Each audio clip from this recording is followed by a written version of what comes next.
Ariadne's thread. To enter safely into the labyrinth of Hermetic philosophy. The wicked man will not know, and the fool will not understand these things. Psalm 91. Attributed to Hemrich von Batsdorff and to a few others. 1695. Warning. I hesitated for a long time before deciding to take up the pen to compose this little treatise, discouraged by the same reasons that have prevented all the philosophers from teaching their science more openly. They have left it to us with the admission that they wrote only for the children of the art and not for the ignorant or for others who might abuse it. Indeed, they sought more to conceal their knowledge than to reveal it. In fact, there are some who have composed several volumes, each containing numerous chapters that serve as so many veils placed before the eyes of those who believe they can penetrate these mysteries, only to exhaust their minds uselessly. Even the chemists are convinced that this science falls within their expertise and not that of others, because they often see in their books terms such as sublimations, solutions, digestions, calcinations, imbibitions, coagulations, and an infinite number of other terms used in chemistry. However, in working with these terms, they have caused endless confusion, producing nothing but disorder in their minds and useless expenses in their laboratories. This is because they have taken the philosopher's words literally when they should have been interpreted quite differently. Since few people are able to properly explain their sayings and modes of speech, I have made a dictionary that clearly explains the most difficult concepts, in order to satisfy the curious to some extent and disabuse those who recklessly ruin themselves by attempting to work on a science they have never learned and, therefore, cannot properly understand or apply. And although one may see in the books of the sages so many chapters with different names, be warned, dear reader, that this is done only to confuse the mind. They say or write the same thing in 100 different ways, placing at the end of their volumes what should be at the beginning, putting the end in the middle, and moving the middle to the second or third page. Moreover, what they state in one place is sometimes contradicted in another, where they advise not to linger on it. Some claim that when the sages seem to speak the most clearly, that is when they are actually the most obscure and least intelligible.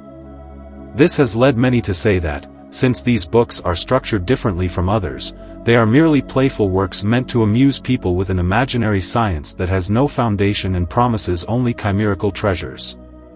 For this reason, those who cannot understand the content or lack the penetrating mind needed to uncover the meaning of the sage's words often label those who dedicate themselves to it as fools and visionaries, silencing anyone who dares speak of it. I admit there is nothing more discouraging than reading these books if one does not understand them or lacks the keys to interpret them. Yet, it must also be acknowledged that those who possess these keys and understand the writings are delighted by the subtlety of the philosophers' minds in concealing their science. There is not a single page where they fail to notice some new detail that fully satisfies them. As for me, one cannot speak more clearly, sincerely, or intelligibly, nor with more order, without revealing too plainly certain principles that, instead of doing good, would undoubtedly cause much harm if I had explained them differently. This is because my little work could fall into the hands of many people who might misuse it to the detriment of their well-being. Although the entire substance of this little treatise could be written in fewer than 100 words, I have greatly expanded on it, not to set myself up as a philosopher, since I write too plainly for that and use common terms that I deliberately prefer over the jargon of the philosophers. I did this intentionally so that nothing is lacking in terms of what one might desire, and so that those who read it will not need an interpreter to clarify any difficulties that may arise in their minds. It remains to be said that the work of the stone is not arduous, that the expense is very modest, and that only the time required is long. Therefore, one must make a good provision of patience and not grow weary. Before beginning, it is essential to free oneself from as many temporal concerns as possible. Preliminary Discourse on the Philosopher's Stone. The Hermetic science is so hidden that it is rightly called the science of the secret philosophy. Other sciences can be learned through the reading of books, as they are composed of ordinary and intelligible terms, but this science cannot be understood through the thousandth repetition of the philosophers' writings. Their terms must not be taken literally, but mystically, symbolically, allegorically, and enigmatically. Yet, despite this, many people are drawn to it, some out of curiosity, others in the hope of finding usefulness. Even if they merely read and try to grasp the meaning of the books of the sages, this would be somewhat tolerable. However, most of them squander their wealth, and then that of others, working and searching for something they will never find. Honestly, I pity these people for stubbornly attaching themselves to search so diligently, wasting both time and resources, and for wanting to undertake something they do not understand, not even the slightest of its principles. In all arts, one must truly know the principles and the method of operation.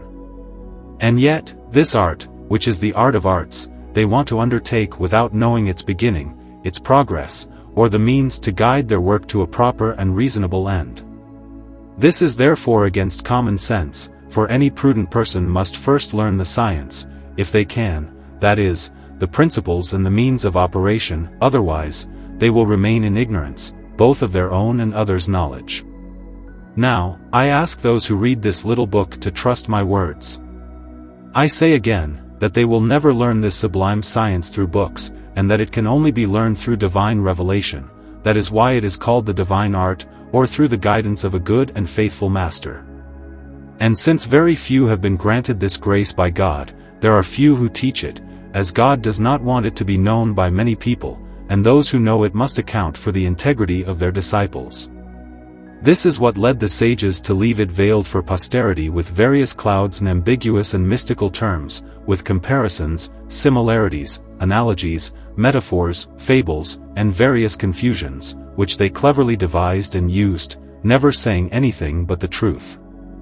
Therefore, they do not teach it directly as other authors do, but in confusion and without order, mixing all the parts and different things with various terms, assigning 100 different names to the same thing, and calling by the same name various substances and subjects.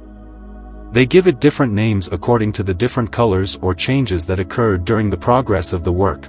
When it is black, they call it their bronze; when it has passed from blackness to yellowness, their gold; when it reaches a third color, the flower of gold; when it progresses further, they call it the ferment; and when it reaches perfect redness, the dyeing venom.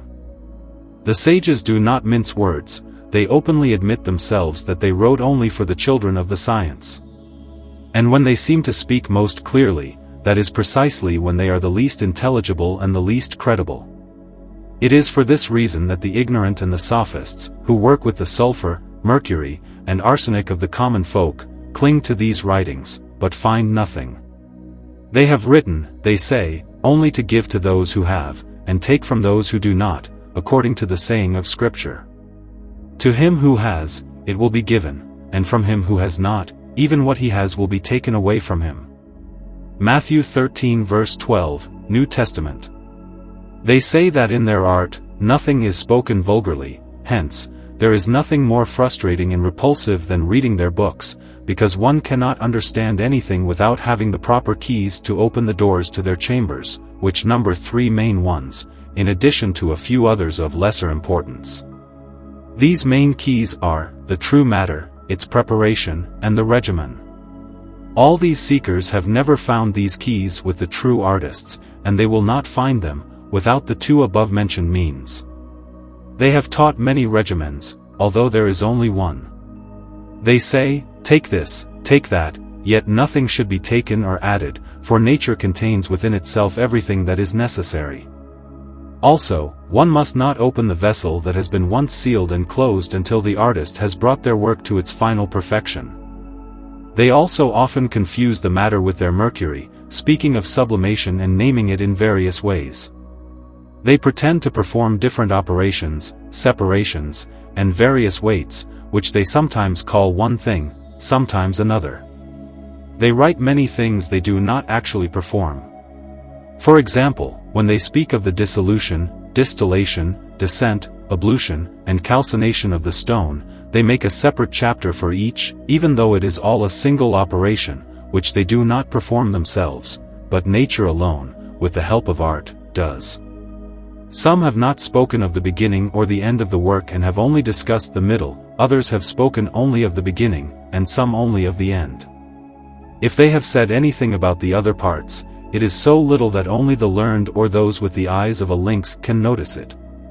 From this, one must conclude that all their tricks, their cleverness, and their enigmatic ways of speaking are used only to blind the ignorant, discourage the wicked, and lead both groups away from the right path to reach the much-desired goal. And seeing they do not see, and hearing they do not hear, nor do they understand. Matthew 13 verse 13, New Testament. To do justice to the sages, let us say that, aside from the reasons mentioned above, it is not reasonable for them to teach their science in any other way than they do, for it costs them much time, effort, and study. By acting as they do, they claim that those who desire to attain this knowledge must pay the same price they did, if God permits them to reach this great good.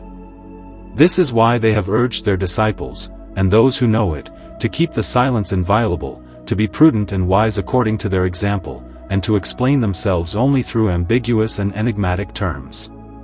In doing so, they will earn the glorious title of sages, which they themselves only merited through this path. They have even given various names to the stone, according to the different colors that appear during the work, and also because it contains within itself many things and is composed of the 4 elements. Moreover, because it possesses the virtues and properties of all things, whether mineral, vegetable, or animal, as well as the celestial bodies. The envious have further multiplied the number of these names to confuse and mislead, but all these envious people, as well as those who are not, agree on one name, to call it the stone in its beginning, progress, and end. And yet, it is in no way a stone, neither in its beginning nor in its intermediate state. To speak plainly, it is only a stone in potential and in resemblance, but not in nature. And the more it remains in the fire, says Arnaud de Villeneuve, the more it increases in goodness, which is not the case for other stones or bodies, as they are burned and consumed by fire. On the contrary, the philosopher's stone melts in the fire and willingly remains there, for fire is its nourishment and causes its perfection. For this reason, the philosophers have named anything that persists in the fire as a stone. One more reason they call it a stone is because, like a true and solid foundation, they establish their riches and fortunes upon it. The further something moves away from its origin, the further it strays from its natural perfection. The water from a spring is very pure at the beginning, as it emerges from its source, but it picks up silt and mud as it flows and follows its course toward the river. This is true of all things. Only the stone continually perfects itself, the further it moves from its origin. For it always loses some of its perfection and excellence as it regresses through the projection made on the imperfect metals, returning toward its principle. What has caused much confusion and disorder in the Hermetic science is that the sophists were the reason it became highly discredited. They composed many books filled with errors, which they maliciously and falsely attributed to the philosophers, because, after much effort, they could make no discovery. In retaliation, they resorted to this infamous means to tarnish the reputation they had earned. Those who read the books of these sophists, intending to put into practice everything they prescribed, only to find themselves deceived, declared that this science had no truth or solidity and was nothing but an imaginary science, like a made-up story meant to keep weak and gullible minds entertained with great hopes. This showed that their contempt stemmed from ignorance and a lack of careful and sound reflection, or from not having found a master who had the charity to guide them onto the right path. Others have read many of the true books of the philosophers, who have no doubt about its possibility, and the existence of people who have brought it to its final perfection.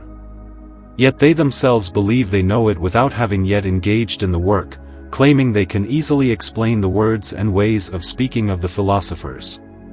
But if they know no more than this, I believe they know nothing, because it is entirely impossible to learn Hermetic science from books.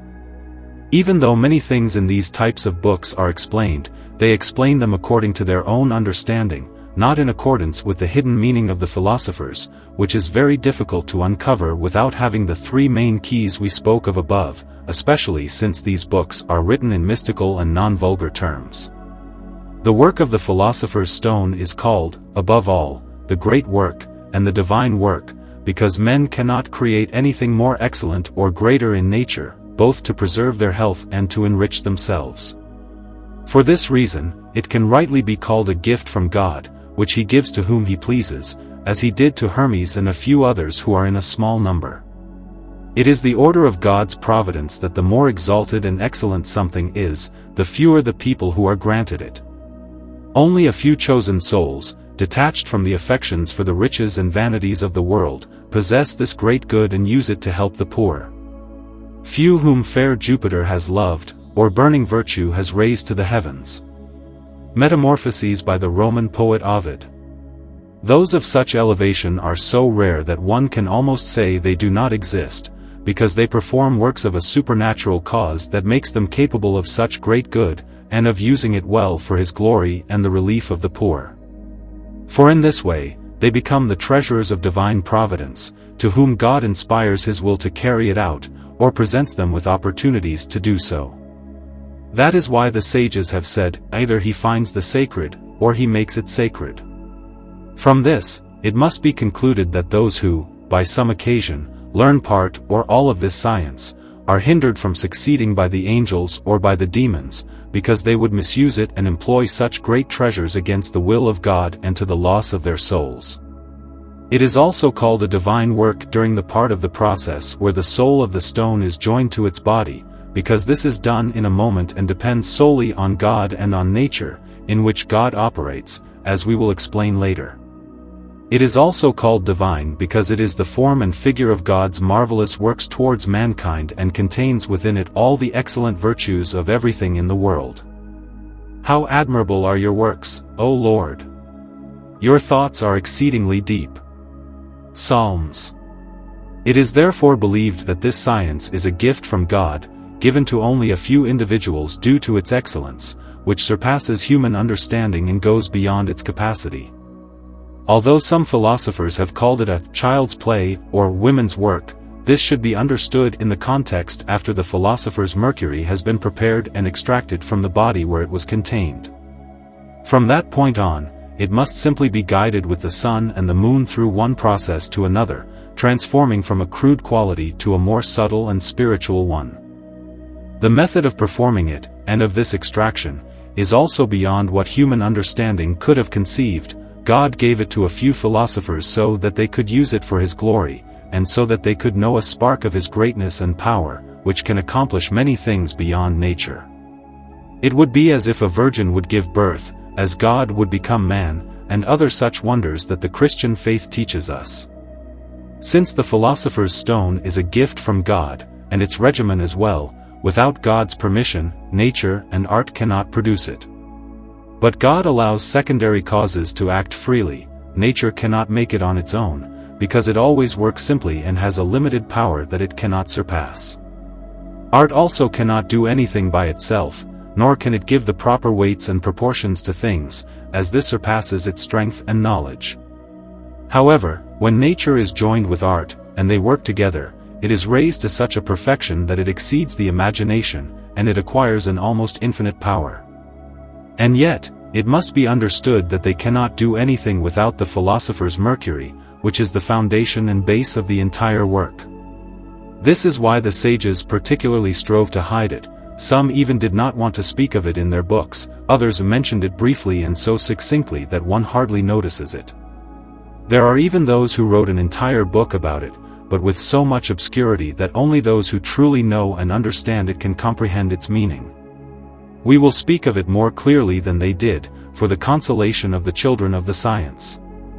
Let us now proceed further and delve into the doctrine of the philosophers, and say that God first created nature from nothing, by his pure liberality, goodness, and will, into a certain substance called the quintessence, in which all of nature is contained, and from which substance, divided into three parts, from the best and purest of it, the Most High created the angels, which is the first part. From the second, he created the heavens, the planets, and the stars, and from the third, less pure, he created the lower world. This is what the son of science must understand, not as we have written, but as everything was created together by the will of God, without any sequence of productions, and without any previous material that concerns the succession of species, for otherwise, it would not be a creation of unity, coming scientifically by creation from nothing into a true substantial entity. Therefore, you must understand this truly and scientifically, and not in a vulgar or common way, because we speak thus in regard to nature. And when all of this was done, God formed the first man from the dust of the earth, made him in his image and likeness, breathed life into him, and then called him Adam. It is certain that this first man possessed all the innate sciences and knowledge of all the arts from the moment of his creation. He knew everything that secondary causes could do in all the levels of nature, that is to say, in the heavens, in the air, the sea, and the earth, and thus he had knowledge of minerals and metals, their origin, their progress, and their end or constitutive perfection. Tubal-Cain was a blacksmith of copper and iron, as the sacred text bears witness. He lived at the beginning of the world and was the son of Lamech, who was the sixth generation from Adam. Hence, it follows that the sun and the elements, and in short, nature, had not yet made them at that time, as she has done since, because she had not yet had the time, but that God himself had created them, in making the lower world. From that time, people began to seek minerals and metals in the earth. As the children of Adam multiplied, they spread out and formed different peoples and nations. Initially, they all spoke the same language, but as their audacity led them to build the Tower of Babel, they gave up when they realized they could no longer understand each other, as they scattered in different directions. After settling in various regions, they established cities in places they deemed most suitable, where they practiced all kinds of arts and sciences. At that time, trade between people was conducted in good faith, by exchanging goods for goods, and this lasted until the fall of Troy, as Homer assures us.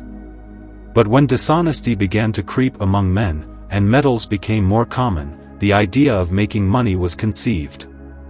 It was Janus who ruled over Italy and who, together with Saturnus, who had arrived by ship, became the first to teach and mint copper coins. One side bore the image of his head, and the other side depicted a ship, in the year 2032 of the world. This form of currency lasted until the year 547 of the city of Rome, when gold coins were minted, known as the ducat, or Romano ducatu. From that point onward, following this model, gold and silver coins were made throughout the world, and this currency became common to all nations. Thus, trade, which had always been conducted by exchanging goods directly, began to be carried out with these precious metals.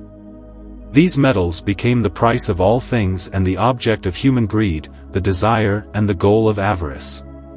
Their cupidity led them into the mines to extract these metals, where they also found other metals, lead, tin, and mercury, which we call imperfect metals, alongside copper and iron, previously discussed, in comparison with gold and silver. As everyone has their own talent and unique genius, from time to time, there were individuals filled with knowledge and wisdom who sought the wonders contained in all beings.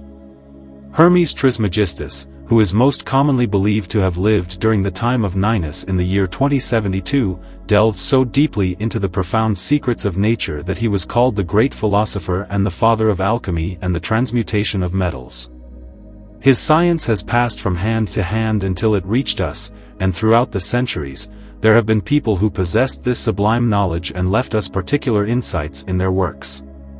However, these were always veiled in enigmas, symbols, and analogies for reasons explained in their writings, one of the main ones being the disorder it would cause throughout the world if this science were as public as other disciplines, allowing anyone to make gold and silver at will. This would lead to the cessation of other arts and even to the abandonment of the lands, until another means of establishing new commerce was discovered. Chapter 1. Of the matter. For this reason, they have particularly focused on hiding the matter on which one must work for this divine work, its preparation, and the regimen of fire. Wise men from all professions have sought it throughout the centuries in various substances, believing, as it is true, that in all mixtures, the three natural principles are contained: salt, sulfur, and mercury. But it is also true that they are so far removed from one another that one should not be surprised if these individuals never succeed in their intention. They attempted to work with animals, urine, and even some unspeakable substances, only encountering corruption at the end of their various chimerical operations. What deceived them is that the philosophers said the matter was trivial and common, that we see and touch it every day, and that the poor have as much of it as the rich. They all speak the truth, for by these words, they mean the elements, which are the matter that nature uses to create that of the philosopher's stone. However, those who cannot explain the ways of speaking of the philosophers take them in a literal sense, and this is where they are mistaken, for they must be understood entirely differently. It must also be known that there are two substances of the stone, the proximate matter, which is quicksilver, mercury, and the distant matter, which is water, as it was once water before it became quicksilver. Therefore, let all those who seek it in filth, like pigs, whom Pontinus calls sons of beasts, go hide, if they do not want to be exposed to being mocked and excluded from the number of rational individuals. Let those who seek it in plants, minerals, and animals recognize their error, for otherwise, they do not deserve the title of philosophers, since they do not know how to reason, or if they do, it is as the blind do when they speak of colors. Let them therefore acknowledge their ignorance, and to cure themselves, let them study nature and its operations. They will learn where to find what they seek, which is not to be found in filth and corruption. Let them understand that one should not seek something where it is not to be found. Let them open the eyes of their understanding and consider how nature has perpetuated, multiplied, and increased since the beginning of the world, and continues to increase by reproducing itself. Let them see, I say, how this happens. They will see that each thing carries its seed, the plant within each species, just as wheat produces wheat, rye produces rye, barley produces barley, and likewise with other plants, just as man produces man, the dog produces the dog, and every animal preserves its species through its seed. So, if you want to make gold and silver through the help of nature aided by art, sow gold and silver in the garden of the philosophers, and you will make it in much less time than nature herself does in the bowels of the earth. Listen to the poet augural. In gold, there are seeds of gold, even though they may be deeply hidden and reseed farther away, they must be sought with much effort. Also take the seed of the moon to make the much desired and hidden philosophical marriage, which is the matter of the stone, all prepared, with the weights and proportions that nature herself has placed and united together, and this is what the sages say, that the human spirit cannot conceive, nor can it make, and this philosophical Mercury is the earthly heaven of the Hermeticists, and it is to him that most of what they say in their writings must be attributed, because without him nothing can be done, and it is he who does almost all the work with the help of the art, and the prudence of the artist, and this seed is not the seed of made gold, but to be made, nor of vulgar gold, but of a spiritual and philosophical gold. Once again, let these seekers take the matter where it is found, and not in the filth and corruptions, and let them remember that it is to sin against common sense to pretend to give perfection to imperfect metals by things that have less perfection than them, or by things that are of a different nature and species than those metals, with which they cannot have perfect connections and union. Others have worked on minerals, such as marcasites, alums, arsenic, tutties, vitriols, antimony, and similar substances. Some have worked with mushrooms, others with the dew of the equinoxes, and other such subjects, but all of this has only brought them much trouble, the loss of a lot of time, and much unnecessary expense and displeasure.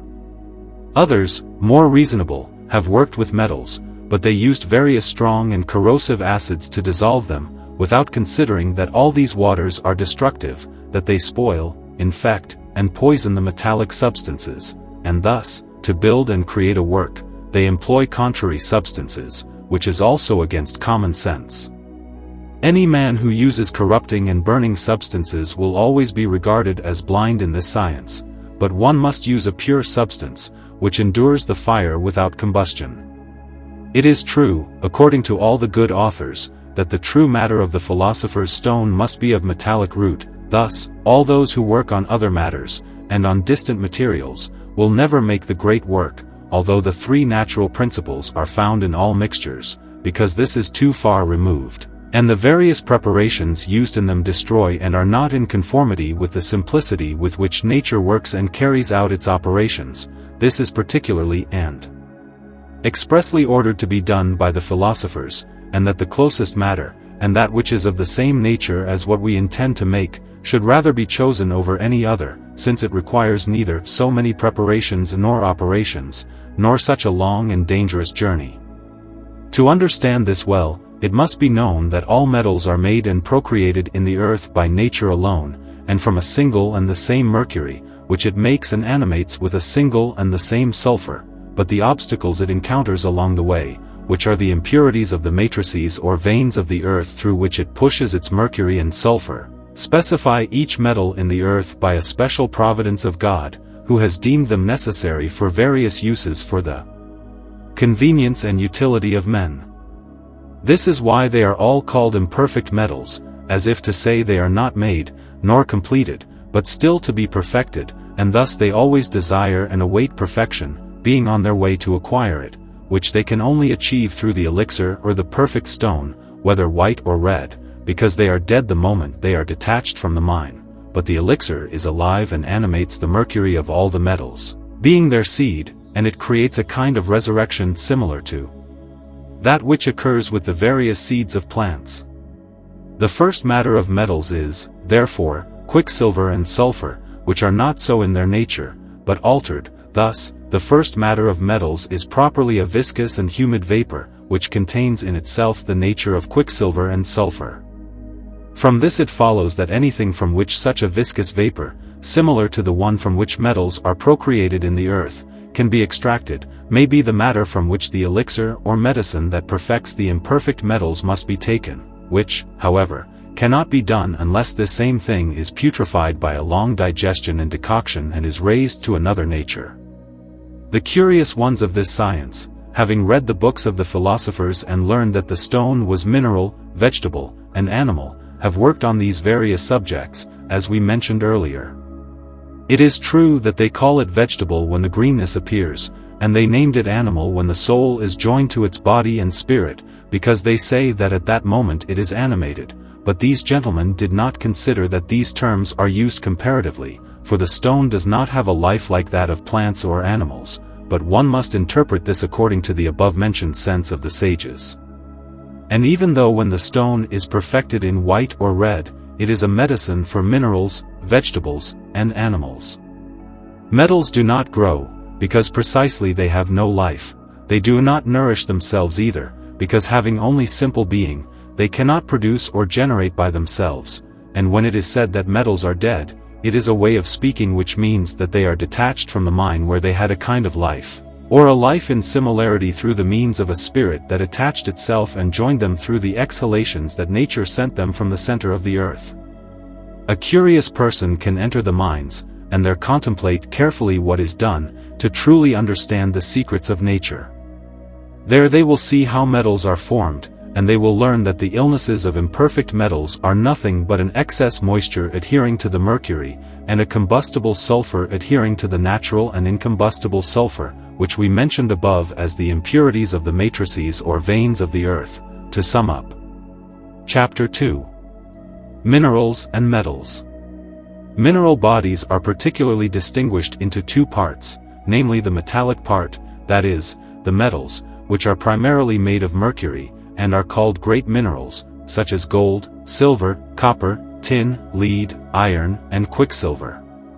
And the mineral part that is not made from proximate mercury, but from a distant mercury, like salts, inks, alum, vitriols, arsenic, orpiment, antimony, sulfur, and similar substances, which are called small minerals, and because of the distance of their mercury, they cannot serve as material for the work of the sages. Metals are reduced into their liquid or water form because their substance is water, and a water strongly mixed with a terrestrial substance that cannot be easily separated from one another, except with a strong and extended fire. And depending on how they are more or less mixed and united, and how much combustible sulfur they have, meaning their purity or impurity, it is shown that their primary material is quicksilver or mercury. When one tries to melt them, they reduce into the form of mercury. Now, everything is what it becomes, as ice, when heated, is reduced into water, because it was previously and originally water before becoming ice. The small minerals are not made of approximate mercury like metals, but of a distant mercury, and when they are put in the fire, they do not reduce into mercury, which is what they would do if they were made from proximate mercury. Instead, there is only their salt. This is why, although they participate in mineral virtue with metals, they can never, by any artifice, be reduced into metals, as they are of a different nature and species and do not share the same proximate material.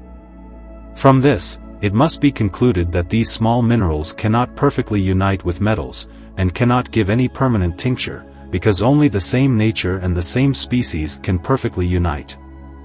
They do indeed form a kind of apparent, but false, union, which separates when subjected to the usual test. This proves the truth of the axiom, nothing unites with a thing except what is closest to it.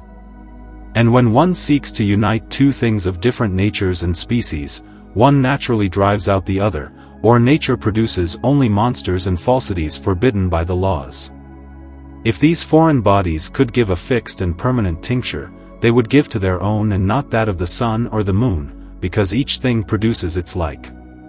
This is exactly what the sophists, the ignorant, and an infinite number of blowers attempt to do against reason and truth, in which they resemble bastard eagles, whose eyes cannot endure the splendor of the sun. I still agree that the sulfur of imperfect bodies can stop mercury in an imperfect body, but not in a perfect one, for a thing cannot give what it does not have, as the bastard philosophers stubbornly claim they can do. But any man of common sense, without being a philosopher, can boldly contradict them and make them recognize their gross ignorance. I also acknowledge that small minerals can purify and dissolve metals, giving them an accidental and superficial form to deceive people, but they cannot, as I said above, give them a fixed and permanent form, for they cannot perfectly unite with them because they are of different species and different natures. Hermes settles the matter by saying that there is no true tincture except that of the sun and the moon, meaning the sun and the moon of the philosophers. This reveals the error of the blowhards and sophists, and should serve as a warning to those with intelligence and judgment against these types of people, who preach nothing but secrets to enrich themselves, such as fixed tinctures on the moon, and the fixation of mercury in the two luminaries, in order to extract money from those who are curious about fine things, particularly the Hermetic science. But the only way to fix the mercury in their heads is to treat them with contempt, forcing them to engage in a profession more honest than that of public impostors. Now I maintain that since there is no true tincture, nor any perfect fixation in white or red, except those made through the means of the sun and the moon of the philosophers, and that there is no secret to making the sun or moon, meaning true philosophical gold or silver, except through the white or red stone of those same philosophers. There is a great error among people who believe they know something about the secrets of nature, especially in the metallic field, which is that they think what is currently lead will, after a long time, become tin, copper, silver, and finally perfect gold, and that what is currently gold has passed through all these stages. But if they had understood well, as I said earlier, that it is the impurity of the matrices or veins of the earth that specifies and distinguishes metals, and that over time, as nature continuously pushes its mercury and sulfur towards the surface of the earth, it can only make metal of some kind near what it has already made into a particular metal. And if there is found in the mines of lead or other metals, a small amount of gold or silver, it must be understood that this happens because nature has found such earth to be purer than the rest of the mine, and thus more disposed by its perfection to receive such a better and more excellent metallic form than the rest of the mine, and what may have led them to think this way should now disillusion them, and make them come to the knowledge and understanding of the truth we have advanced. I do not deny that the gold made by the art of secret philosophy was silver beforehand before it became gold, as both are under the same subject, but the one made by nature is not the same, because of the obstacles encountered that have specified each metal, even though they all came from the same sulfur and the same mercury. It is true that, after preparing the metals, one can give them tinctures that make them appear as gold or silver, but these are not yet, once again, fixed or permanent tinctures, nor penetrating their innermost part, but only superficial ones. That is why when they are subjected to ordinary tests, everything goes up in smoke. Therefore, we must reject the false and firmly hold to the truth, always working in accordance with nature, and not otherwise. Now it is easy to understand how the elixir or the perfect stone, whether white or red, gives and communicates its perfection to the imperfect metals, and gives them a fixed and permanent tincture, fixing their volatility, which then resists all tests, no matter what nature they may have. This happens because these fixed tinctures have penetrated the innermost and occult part of the imperfect metals, not only through their perfection but through their more than perfection, for the elixir is elevated above ordinary perfection by its spiritualization. And if it had only the ordinary perfection, like common gold, it could only communicate to the imperfect metals the ordinary perfection, and even then, it would be at the expense of its own, just as mineral gold mixed with an imperfect metal, because it only possesses a simple perfection, given to it by nature, which works simply and can never extend further.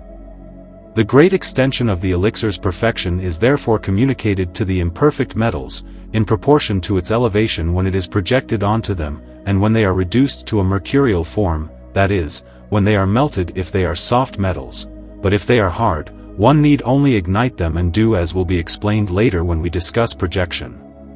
If the soft metals are melted, the elixir, projected onto them in a very small quantity, separates what impurities they have and communicates with their pure part, which is their mercury and good sulfur, completing the perfect digestion they lack, giving them an invariable tincture, and fixing them perfectly. And if this is called the transmutation of metals, it is improperly said, but it is properly and truly the purification, fixation, tincture, and perfection of imperfect metals. It is now important to understand, for the perfect comprehension of the beginning of the philosophical work and the choice of the material, that since all metals are of the quintessence and the same nature or principle of the perfect metal, differing only in purity and digestion, all metals can serve as the material for our work, once they have been purged and prepared as necessary, that is, once they have been reduced to their principle and first matter, which is their mercury.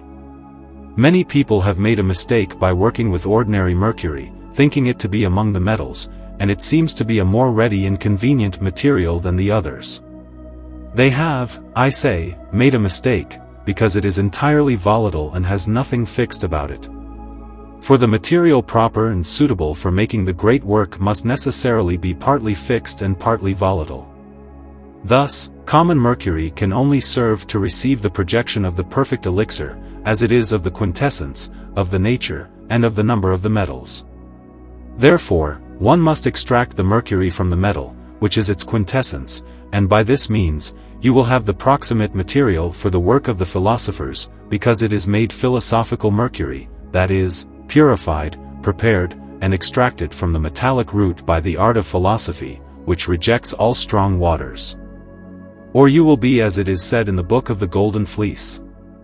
Our body will first become ash, then salt, and after various operations, it will finally become philosophical mercury. That is to say, the metal must be calcined, reduced to salt, and finally worked in such a way that it becomes philosophical mercury. On this, it is necessary to know that only metallic salts are suitable for the work, and all others must be excluded for the reasons mentioned above, and since they cannot perfectly unite with gold, except for that of sea water or sea salt. Although I have taught you several certain ways above to achieve the perfect elixir, nevertheless, it is not from this material and this mercury that the philosophers have used to make their great work. Their material and their method are much easier and less complicated than the previous ones, and yet, there is only one material and one path, for they are homogeneous, although they may seem different. The material that the philosophers have used, although homogeneous with those above, is still not the same, in which many are greatly deceived, because the intention of nature and of art are very different. Nature claims to generate metals, as it truly does over a long period of time, but art does not claim this. Instead, it aims to make something far more excellent than nature, which is to create a medicine that can convert imperfect bodies into true moon or true sun in a short period of time. That is why art employs different methods and materials, although it still imitates nature in some ways, using seed in the same manner. Nature uses natural principles and the four elements, while art uses the seed of philosophical gold. Art begins its work where nature has completed its operation, starting to help her, and together creating the mercury of the sages, which is the first sublimation, exaltation, subtilization, or improvement of the stone, whose distant matter is a compound containing the four elemental qualities, like in a state of balance, and the proximate matter is mercury and sulfur. And when the philosophers say that it is born in the air, they are not speaking of the matter made by nature and used by her, but of the one created by the artist, which is philosophical mercury. This mercury truly is born in the air, and is formed by nature and art united together. It is also called the matter of the stone, blurring the distinction between the two. This is done and must be done by repeated destruction through resolving and sublimating, while simultaneously making the separation between the pure and the impure, the subtle and the dense in the matter, and also between the sun and the moon. This is something the sophists cannot do, but one must be a true philosopher to properly extract the powers of nature, from which results a marvelous quintessence that contains all the perfections of nature. Although the philosophers only speak of mercury and sulfur, which are two of the principles of nature, and say nothing about salt, which is the third, it is implied, since it is the one that connects the other two. It is from salt that they mean when they speak of our earth or our terrestrial body. Let us see what both ancient and modern philosophers say about this, starting with the chief and father of all others, that is, Hermes Trismegistus. He says that, what is above is like what is below, and what is below is like what is above, and that, as all things were made from one, so the entire work of the stone is made from a single substance and a single matter. By these hidden terms of above and below being alike, he refers to the fixed and the volatile, to mercury and sulfur, which are of the same substance and together form a compound called rebes, that is, something made of two homogeneous substances. And this mercury and this sulfur are not the mercury and sulfur of the common people, but the mercury and sulfur of the philosophers. And this mercury alone, or this sulfur alone, cannot be the matter of the stone, but rather, when they are united together by the operation of nature, not by the artist's work or by the union of art and nature. Just as there is the white stone and the red stone, it must be concluded, as the learned abbot Synesius said, that both are under the same subject, and they come from the same and only matter. Arte Pius begins his book with the matter of our work, saying that antimony is part of Saturn, and has in all respects its nature. In this Saturnine antimony, the sun and the moon are submerged, meaning they are precipitated, joined, and united, and are never revealed until after the perfect fixation. With these enigmatic terms, he is saying the same thing as Hermes. I do not explain this further, but leave it to you to penetrate his thought yourself, and to assist you in doing so. It suffices to note that he is saying the same thing. The learned abbot Synesius believes that the matter of the stone is a medium between the metal and mercury, which is partly fixed and partly volatile. Otherwise, he says, it would not hold the middle ground between metal and mercury. This is much clearer and more intelligible, and he is still saying the same thing. Flamel wants it to be two dragons, one with wings and the other without. He explains them himself, one being male and the other female, one the fixed and the other the volatile, one the sulfur and the other the mercury, which are not the sulfur and mercury of the common people, but those of the philosophers, equally proportioned by nature alone without the participation of art, because this surpasses the powers of human understanding. Many are deceived by this, as they cannot know the required proportions, or they use other matter than that of the philosophers. Philalethes, being the last to write, is also the most intelligible. He says that there is one thing in the metallic kingdom so excellent for making the philosopher's stone, that anyone who knows how to take it at the time of its birth does not need to worry much, as the sun and the moon of the philosophers are closer there than in the sun and the moon of the common people. In short, this means that it is the great secret of the philosophers, which creates an elixir much more perfect than one can make with anything else, and although the sages seem to contradict each other, they are in fact in agreement, all saying the same thing under different terms and ways of speaking that are particular to them. And anyone who understands one of them perfectly can easily explain the others. This is what has led me to present their sayings and ways of speaking about their matter here. Since all the sages say the same thing regarding their matter, and since what I have previously stated about metals and metallic salts is also true, and there can only be one matter upon which the art employs its industry to eventually transform it into an elixir, or the perfect philosopher's stone, whether white or red, it necessarily follows that everything I have said above, and what the sages say, is but one homogeneous matter, though it is dressed in different accidental forms, which subsists under its forms without the destruction of the substantial form and alteration of the substance. It is true that art destroys Mercury from head to foot and also elevates it from foot to head, in a more subtle form of a natural substance than it was before, but this is not properly called destruction, but rather improvement. The philosopher's stone is one, its matter is unique, although it consists of several things, and it cannot be found in anything else in the world, and there is nothing in the entire universe that resembles it. It is the primary matter of all metals. It is a mixture of earth and water animated by the spirit of the quintessence and the influences of the heavens. It is made by nature without any contribution from art, and since nature always acts simply, art must imitate it as much as it can, which is why it prepares it to perfect it in one single manner, reducing it into a quintessence so admirable that, in the end, it pushes it to such an extent of perfection that it becomes a universal medicine over all nature, that is, over the mineral, the plant, and the animal, and whoever tries to prepare it in another way will never achieve their desires. This matter is a terrestrial body. It is ponderous, aerial, sulphureous, mercurial, and aqueous, containing within it the nature, the strength, the virtue, and the perfection of all metals and all beings. Finally, its root is metallic, which is why it unites perfectly with all metals. It converts the imperfect into the perfect, when it has been raised to its final perfection, something it could not do if in its hidden form it did not partake in it. From this matter arise two lions or dragons, one of which has no feathers, and the other has them. They are always in action and never sleep, for if they did, they would die immediately. This is why they continuously eat, thanks to the care of Hercules, who provides everything they need, and these foods, which they never lack, are the reason they always gain more strength, without needing rest or sleep. One could say that these two animals guarded the golden fleece, which Jason put to sleep through the trick suggested to him by Medea.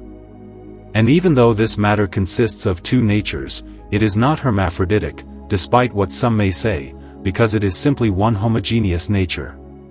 Listen to the Count of Trevisan's Marque. Our stone, he says, is made from a root and two raw mercurial substances, taken and extracted from the mine, which, when purified and cleansed, are joined and united harmoniously by fire, which cooks them diligently, as nature desires, until from two they become one.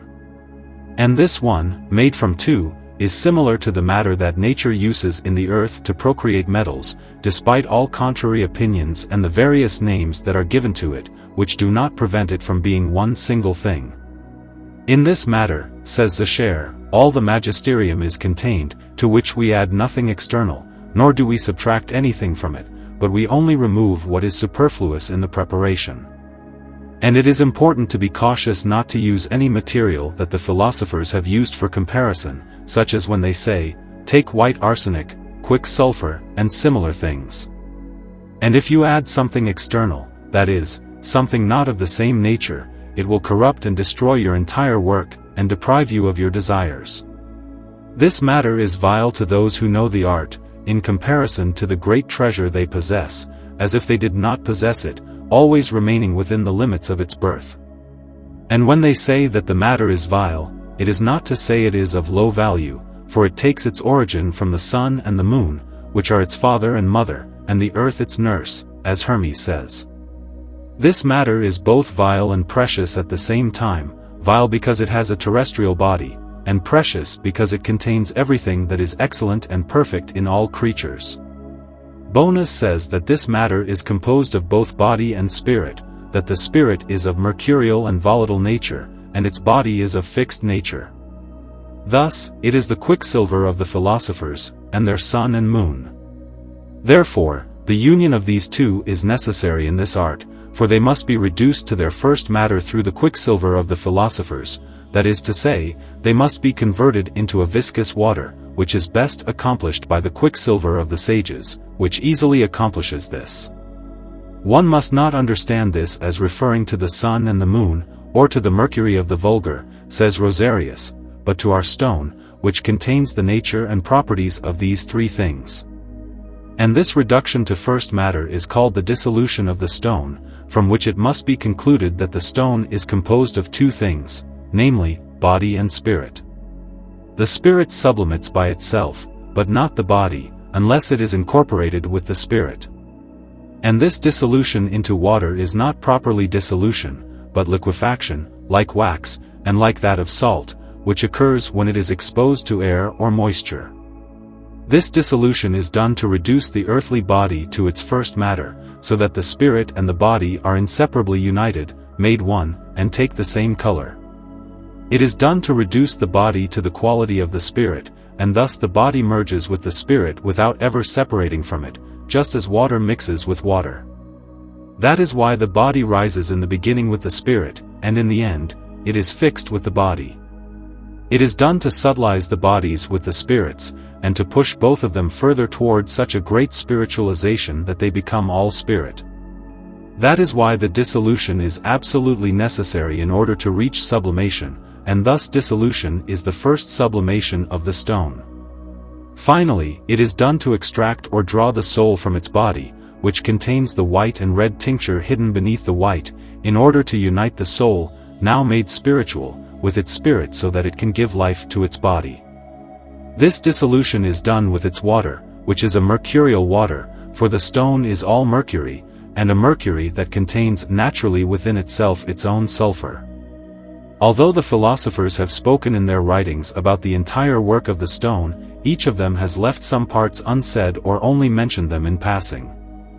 Bacon expands more than the others on the matter. The Count of the March of Trevisan is the only one who has spoken at length about the preparation, having written a whole book on it. And Sendivogius has spoken more than anyone else about the regime of fire. But in this book, I do not intend to do so. I want to present all the parts of the work as they should be, that is, without any confusion and in the order in which they must be described and as one may wish, leaving nothing behind. I therefore say that the entire work of the stone is nothing but a perpetual philosophical sublimation and not a chemical one, because the chemical process is only an elevation of the matter to the top of the vessel, but the philosophical one is an improvement and elevation to a higher degree of perfection to which the matter is brought, and this is always done until the stone has acquired its final perfection, through the union of art and nature, which always accompany each other. Now, sublimation always presupposes the dissolution of the body, and every body is dissolved by the spirit with which it is mixed, and by it, it is made spiritual, and when the body is dissolved, the spirit coagulates through the same operation, which is divine, supernatural, and incomprehensible. From this, it must be inferred that what dissolves and what is dissolved are of the same nature, and that if there were any foreign nature, a true and physical dissolution of the body and coagulation of the spirit could not occur. The first operation is called the extraction of the seed of gold, which is the first sublimation or preparation of the philosophical mercury.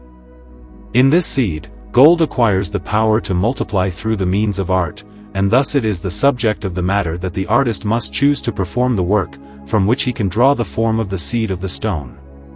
In performing this operation, the container, which is made of glass, should be placed in cold water, or else it should be cooled with wet cloths, for fear that the glass, although double, may break due to the force and violence of the spirits that will enter this vessel, condensing into a thick, white, and heavy liquid.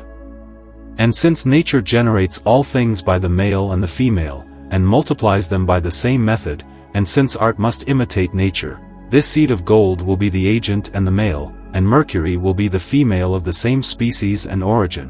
One will be the dissolving agent, and the other will be the material to be dissolved. One is fixed, and the other is volatile, and from the union of these two, the marvelous child of the sun is born. And just as man, who was created from the earth, does not generate his like from the earth but from himself, and man feeds on the earth, growing stronger, growing and multiplying through this nourishment, so too does gold generate gold, and must be nourished by its first, very pure substance or material, and this is what Hermes says. Its nourishment is the earth. This first sublimation is also called distillation, because by distilling, the water rises to the top of the philosophical vessel in the form or appearance of smoke. For this reason, Hermes says, the wind carries it in its belly. Through perfect sublimation, the destruction, contrition, and pulverization of the matter follow, which means turning into lime, by a strong fire, the body that remained at the bottom of the vessel. This is done so that the bond and consolidation of the earthly and combustible parts is broken, and the subtle ones are separated, and that the subtle soul, which is the tinging part, may be more easily extracted. Trevisan calls it the elixir, as this first degree is to make the philosophical mercury, which he calls the pure and clean vegetable mercury, which the philosophers call white sulfur, not burning, which is a means of joining the sulfurs with the body in mercury, and the sages say that it joins the tinctures with the bodies, that it is of a fixed nature, and that it stops the spirits. The sublimation of the philosophers contains several operations, namely, purification, to have a pure and clean substance, dissolution, to reduce the entire mass of matter into water, the third, putrefaction or corruption, for nothing happens without first corruption preceding, according to the axiom of the philosophers, corruptio unius est gene ratio alterius. The corruption of one is the generation of another. Ablution, cleansing, whitening, and soaping follow, because everything sordid must be cleansed of all corrupting impurity. This ablution is also called incineration and mondification. The next is coagulation, because this precious water, of which we have spoken, must be dried up and returned to the form of powder from which it was extracted. Calcination follows, because the calcinated matter is more pure and more ready for sublimation, and it is closer to fixation, which many philosophers call fusion. And the last is fixation, which is perfect and the color no longer changes. All these operations are in the sublimation, where the volatile parts are raised, as in the vessel, to be fixed with the fixed body, and so that they can give fusion to the body or larger parts, and defend themselves from vitrification. This justifies what I previously stated, that all the work of the stone is but a perpetual philosophical sublimation, and this sublimation, with its fixation, is elevated in its substance, virtue, and color to a higher perfection. This sublimation contains the dissolution that was made from the beginning, and in the end, the fixation is made, which is the perfect coagulation, and consequently, as it is said that the work of the stone is a perpetual sublimation, it can also be said that it consists only of a perpetual dissolution and coagulation. Chapter 3. Of the Preparation. After having spoken so abundantly and clearly about the matter, let us now speak of its preparation, which the sages have so diligently concealed, although it is the most difficult part of the whole art. They did this intentionally, because if by chance, or through the imprudence of someone, a man were to come to know the true matter, without knowing how to prepare it, which is absolutely necessary, he would not be able to accomplish the work, and as many people err concerning the matter, even more fail in the preparation, without which the stone, having no movement of itself, cannot be made into a perfect elixir but must receive it from the art and the labor.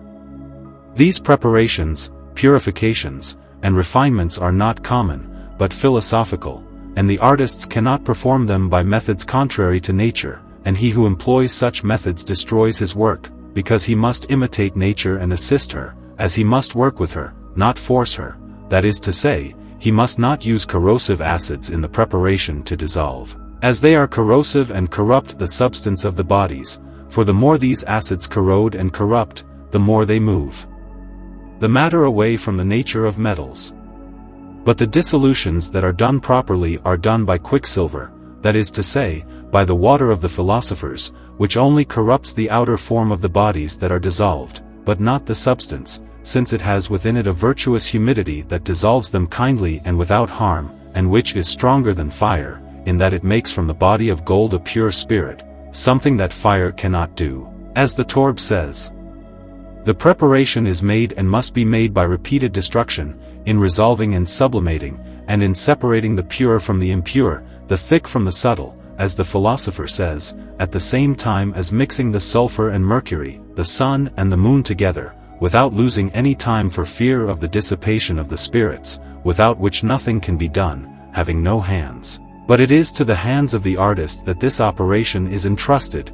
When done properly, the matter can no longer remain in its species or form, but rather within its genus and within itself, and thus the matter is disposed to receive the form of all metals, and it is an operation that alone disposes it to the separation of all the parts that compose it.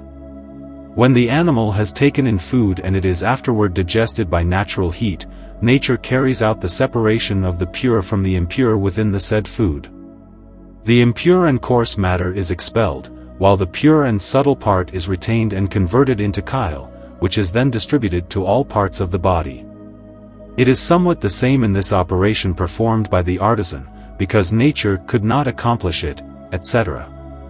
The principles of the philosopher's stone are sulfur and mercury, not in their natural state, but altered and mixed together in due proportion by nature. From their combination with the two luminaries arises a third nature, which nevertheless retains the virtues and properties of both. It is important to understand that sulfur and quicksilver are volatile spirits, with quicksilver being more volatile than sulfur, as it is more reactive to fire due to its greater opposition to it. However, sulfur possesses the power to coagulate and fix. Thus, the stone principally derives from quicksilver its property of volatility and from sulfur its power of fixation. These two properties are the fundamental principles that the philosophers unanimously require the stone, or the material of the stone, to possess in order to become the perfect philosopher's stone. And when this operation is carried out through the art and prudence of the artisan, with mercury and sulfur united and proportioned with the sun and the moon, a third nature arises from them. This is their mercury, to which the sages have given various names.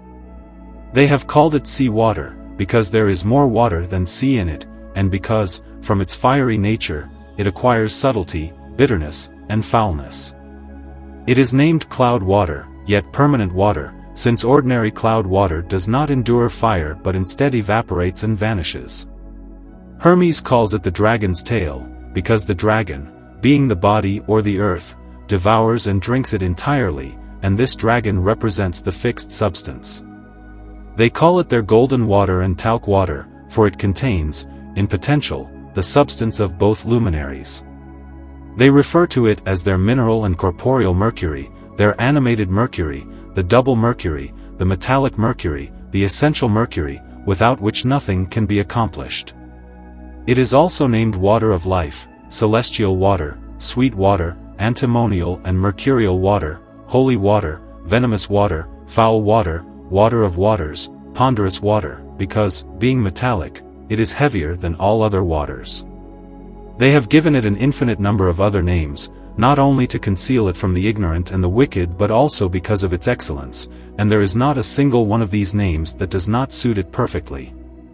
It contains the four elements in equal proportion, which, in the process, alter each other.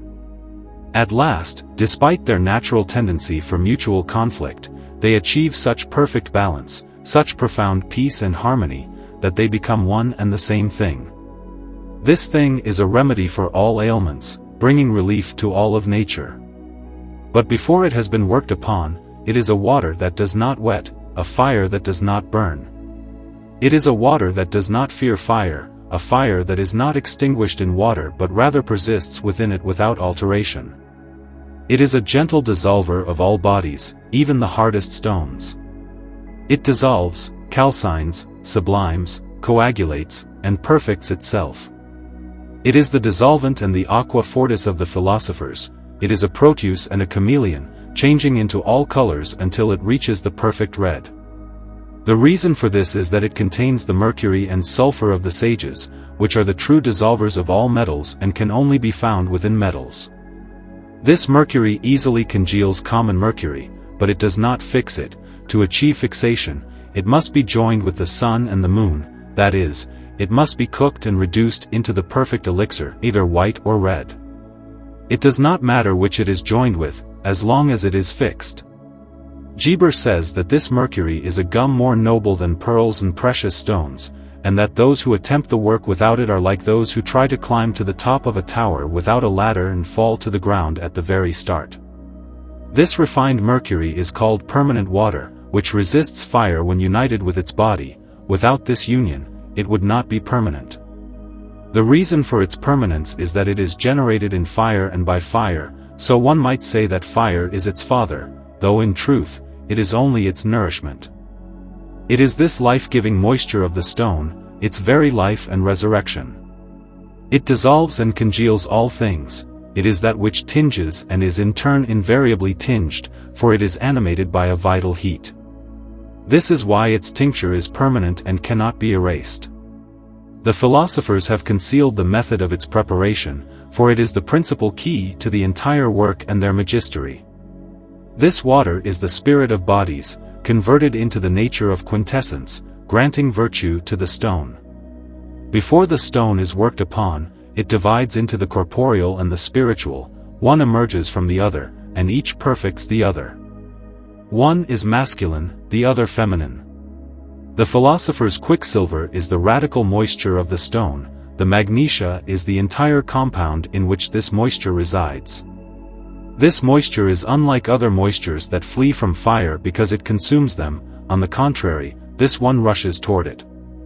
Within this moisture or stone reside the sun and the moon in both virtue and power, as well as the elements in their natural form. If they were not present in this compound, nothing could be accomplished, and from it, neither the sun nor the moon would arise. These, however, are different and superior to those of the vulgar world, for they are living, whereas those of the common world are dead. This water contains within itself everything necessary for its enhancement and final perfection, requiring only the assistance of art, that is, an artificial and proportioned fire. The only possible error lies in this beginning stage, in the fire itself, for it is difficult to determine its correct proportion. Rhazes says that when this mercury is born, the sun and the moon are born with it in its womb.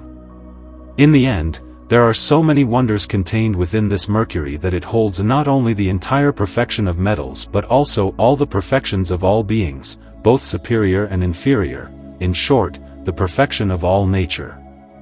Its animation is the transformation of gold into seed, and this seed is nothing other than pure spiritual gold. This mercury contains within itself a fire that must be fed and nourished by a greater fire during the second regimen of the stone. This fire of the second regimen must then be enclosed by the same. The philosophers call it their proper instrument.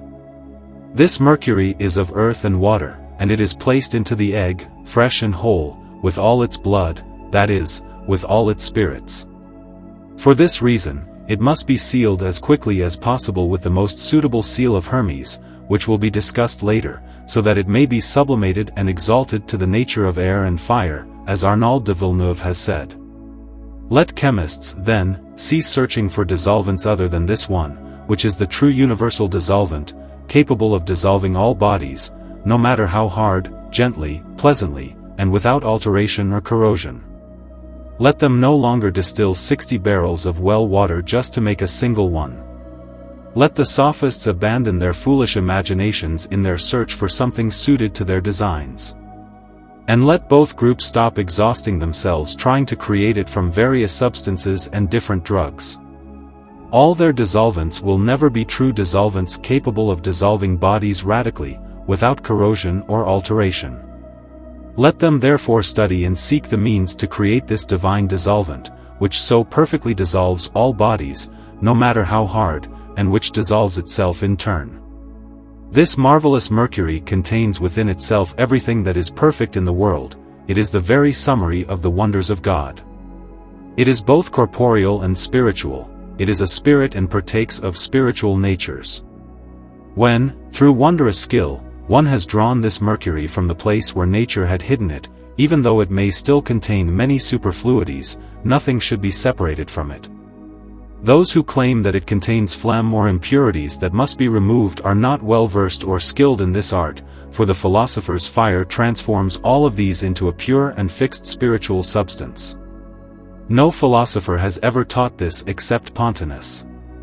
Those who attempt to separate anything from it ruin the work and will never succeed.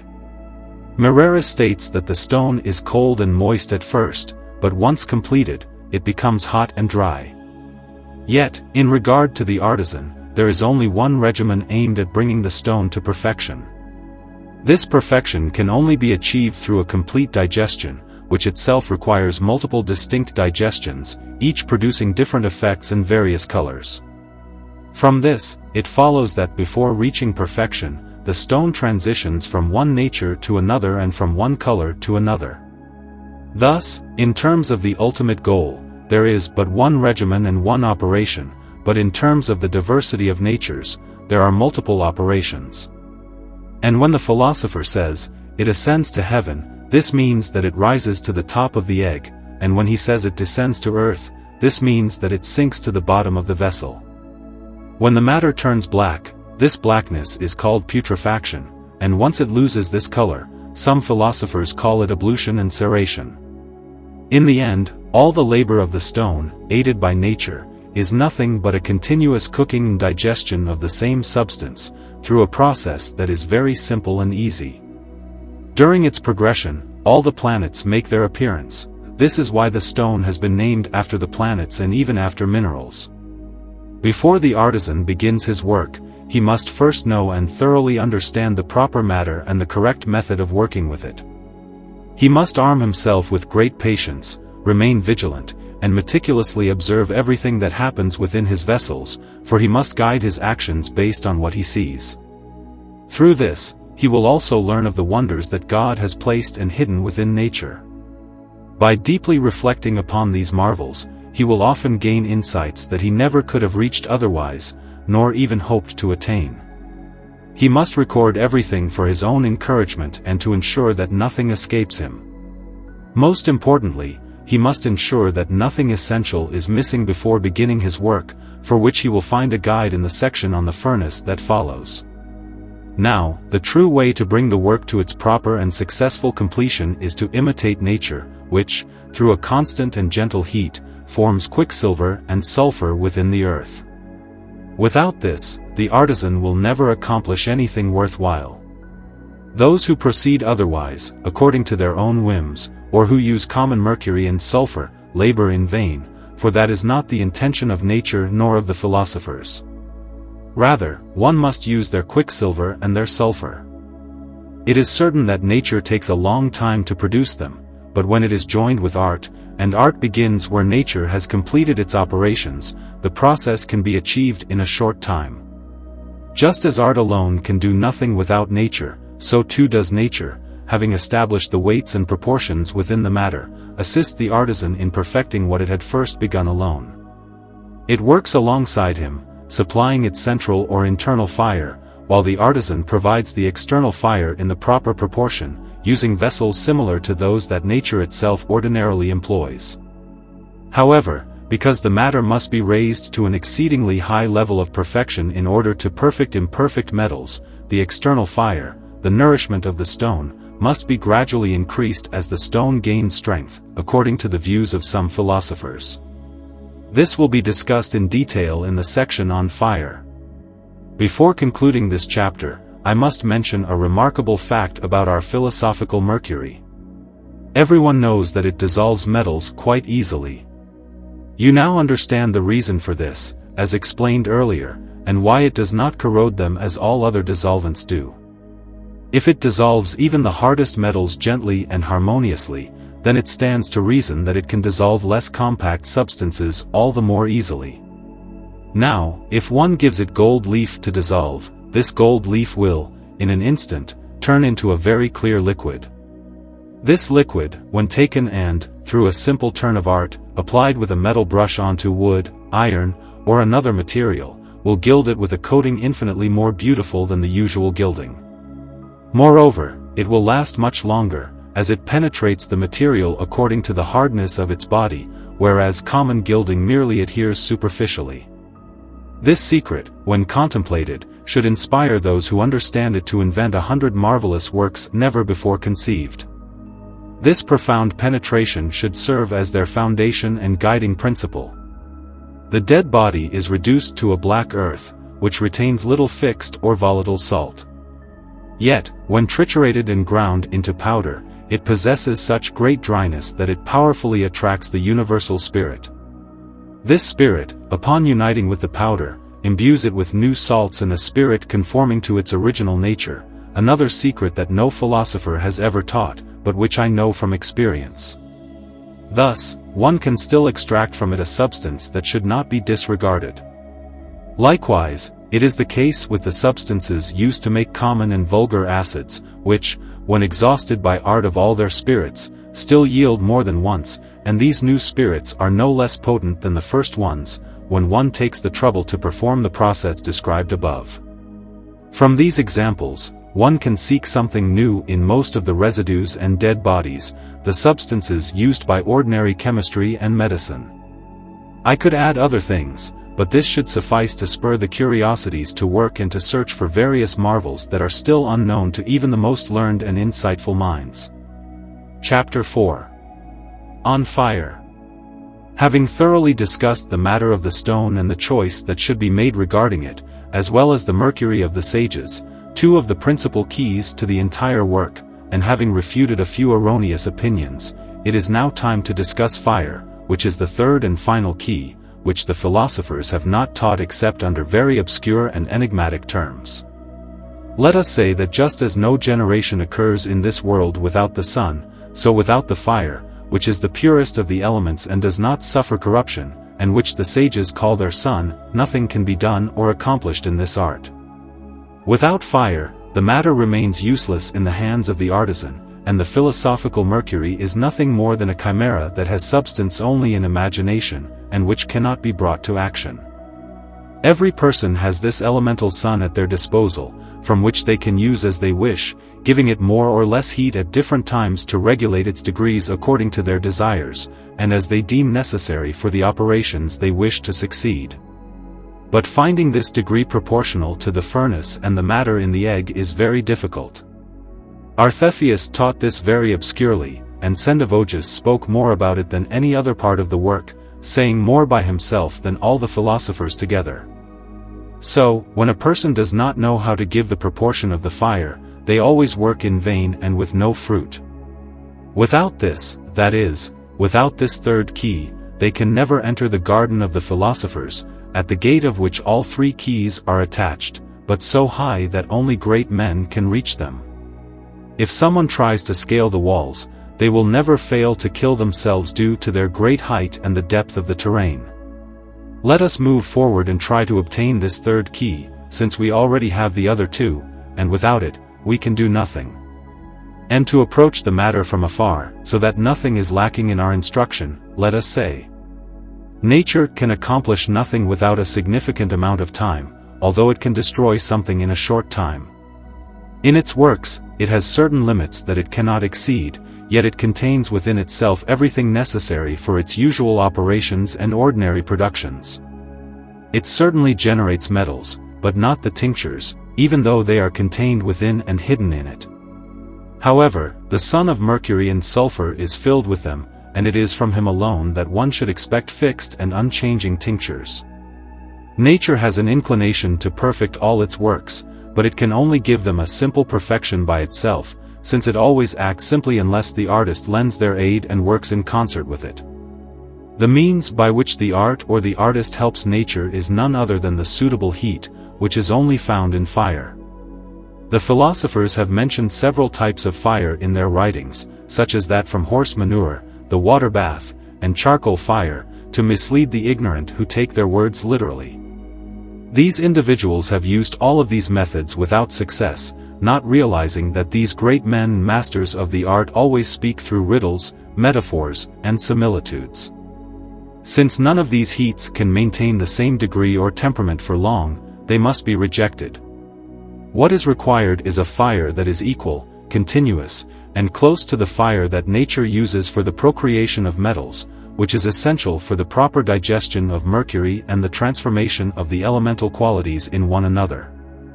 Only the lamp fire can provide the necessary qualities to perform such an exquisite work, which is why it is called the philosophical fire, the secret fire, and the fire of generation. Indeed, this fire is one of the greatest secrets of the art.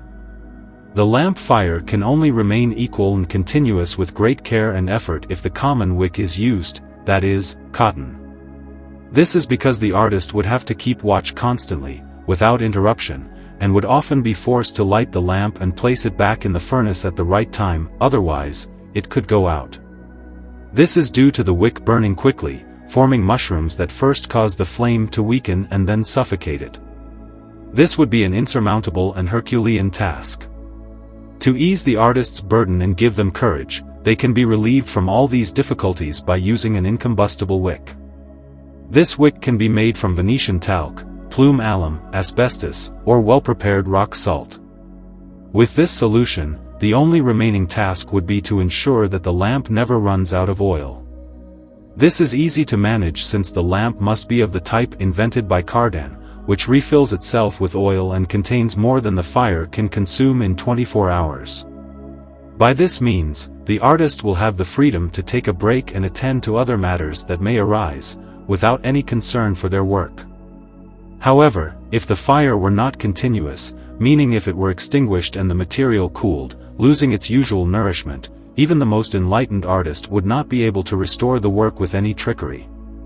The reason for this is that the stone is generated in fire, and by fire. Fire is its life and nourishment. When it is extinguished, the stone dies at the same time, and it cannot be revived.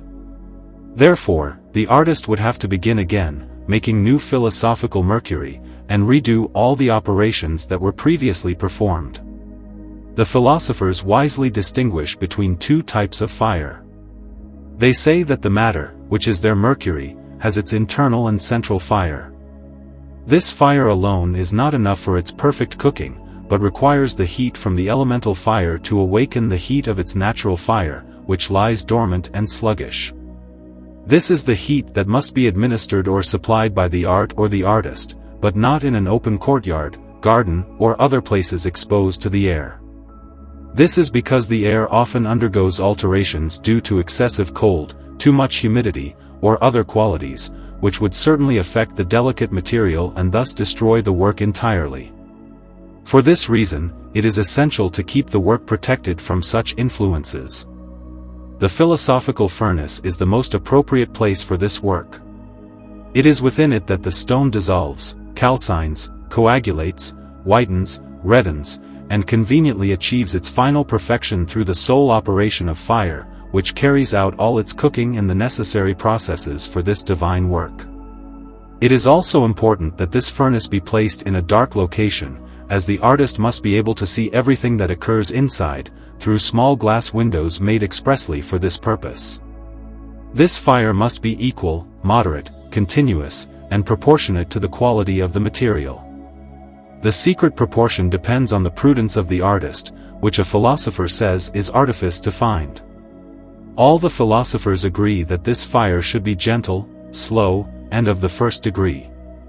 We will teach below various infallible ways to achieve this, but it is not enough to present these words on a point of such importance without supporting them with reason and the sincerest testimony of the philosophers. One of the main reasons is that the aim of the art is to create a medicine that contains within it the four elemental qualities in a balanced temperament. Therefore, it is necessary to preserve the coldness of the water, which must dominate at the beginning. This can only be achieved by a very slow fire, a gentle, temperate, and continuous fire that can only put nature into motion and slowly dry the excess moisture of the water. If a stronger fire were used, it would destroy the coldness that is essential to preserve, and nothing would dissolve or coagulate, as great fire is the sworn enemy of coldness. But this gentle, moderate fire of the first degree is the only one that can preserve this quality, dissolve the mixture, and ultimately make the work succeed. The second reason is that the stone, in its beginning, is partly fixed and partly volatile, and it partakes more of the volatile than the fixed. Therefore, a gentle and slow fire must be used to gradually overcome this excessive volatility, by cooking the stone gently, allowing it to become accustomed to the fire. Fire, by nature dry, will dry up its excessive moisture without altering its coldness and will prepare it to no longer fear any fire. Thus, it can be concluded that a large fire would not preserve the coldness, but would burn the delicate flowers of the mixture, and the vessel would break due to the violence of the subtle spirits that would be forced to escape. Everything would be lost without recourse. All the philosophers share this view that a slow and tempered fire should be used, as only that fire has been found capable of extracting the corrupting humidities without harming the qualities of the mixture. They always recommend not to be discouraged by the length of the work and to avoid haste. The testimony of Hermes alone, besides the above, should be sufficient for our conviction, without the need to mention those of other philosophers. However, I will not refrain from doing so to ensure that no doubt remains in the minds of those who read this little work, as I have advanced it only after being fully convinced myself. Hermes says, "You will separate the earth from the fire," meaning the spirit, which he explains himself, adding the subtle to the thick gently and smoothly, with great care. He could not have expressed the first degree of fire more perfectly, which performs this separation in the philosophical egg, gently raising the subtle, which is the spiritual substance, and leaving the earth at the bottom.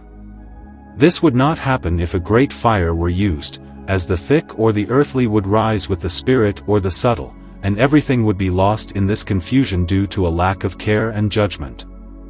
In the Book of Saturn, it is stated that the one who governs their work with a long fire can arrive at the secret, as by doing so, the most delicate qualities of the matter are preserved in their entirety, and the material does not vitrify but remains always in a state to be dissolved, calcined, etc. Gallicanus, Morienus, Geber, Artephius, and others say the same thing. But it is not enough for this fire to be slow and tempered, it must, as I have said above, also be equal and continuous, as Morien teaches, saying, "Be sure not to forget any of its days, and make sure your fire is gentle and tempered, burning always equally." To find this fire, one must consult nature, which performs its operations in the earth through the continuous and gentle heat of the sun. One should also take example from the hen that hatches its eggs and makes them hatch through its own heat, according to Arnauld de Villeneuve, which the artist should imitate rather than the former.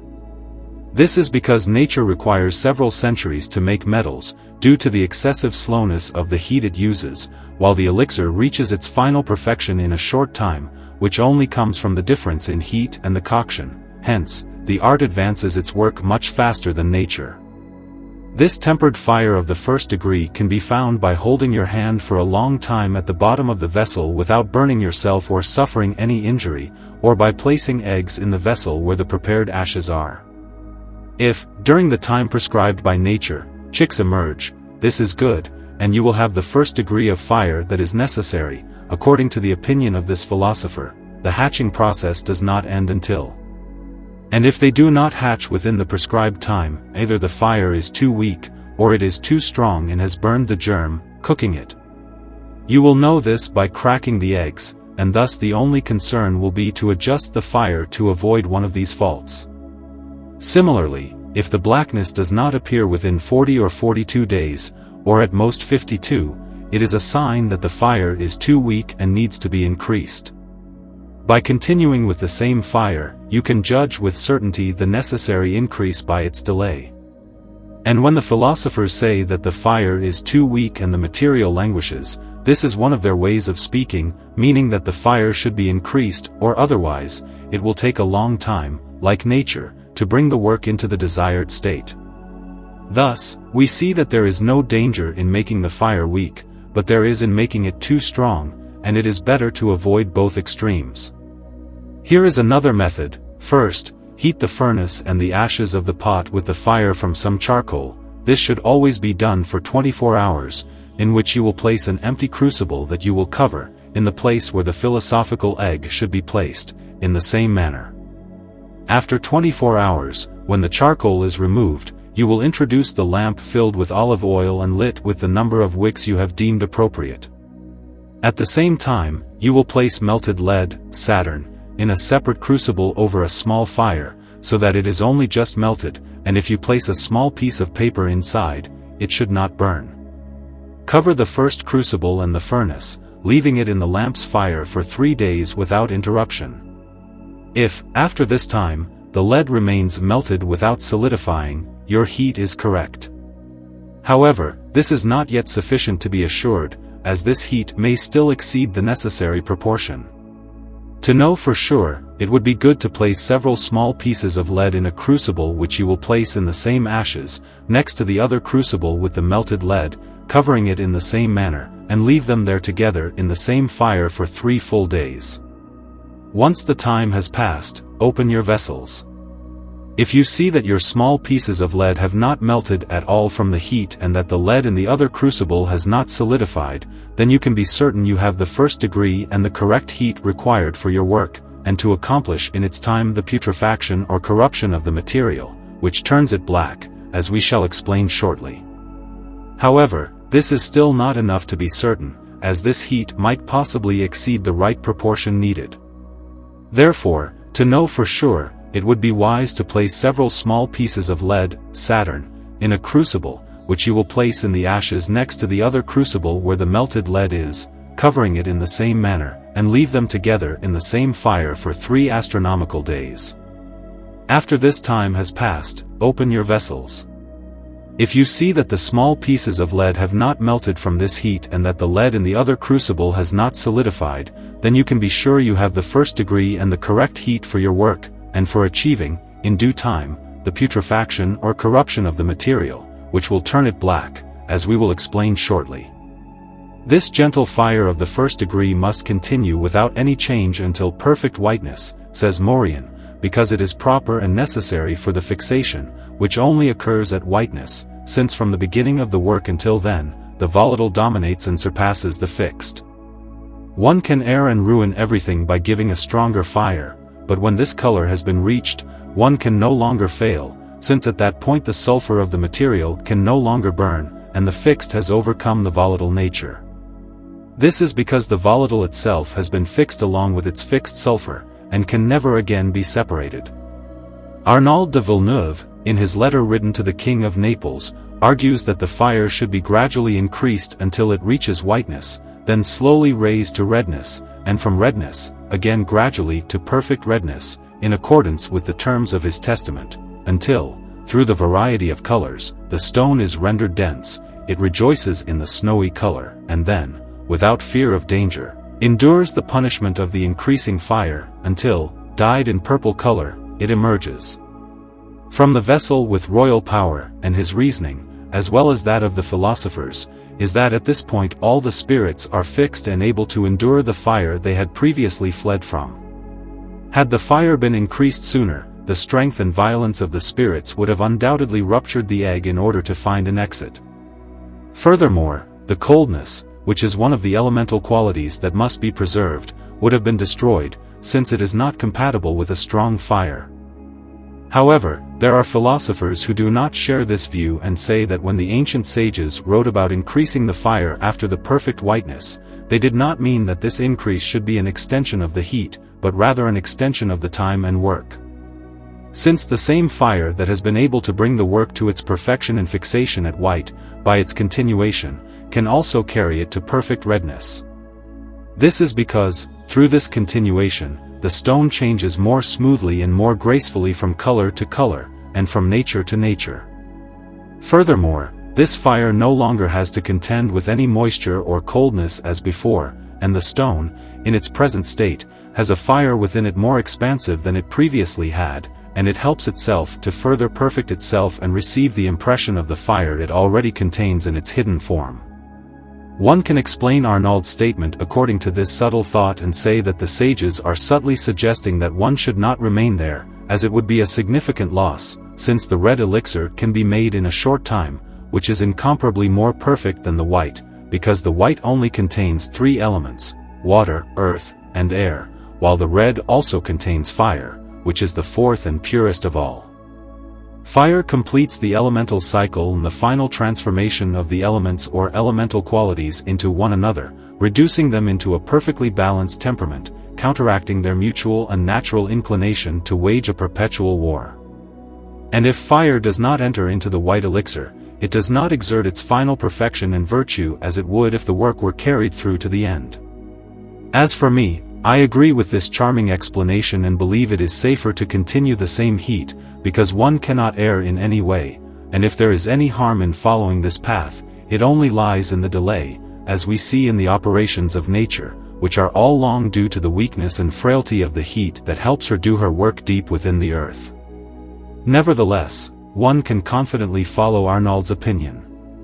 I have said earlier that if, during the work, the fire is extinguished and the matter cools, no artifice, no matter what, can revive it or push the work further, and that one must start over.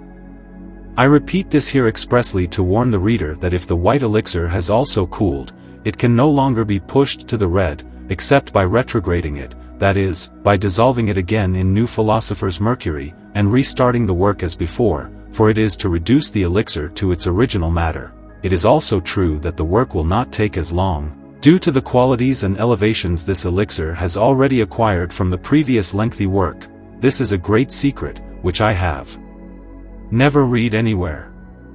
There are also other fires I do not mention here because they are not necessary for this work and would only confuse the mind.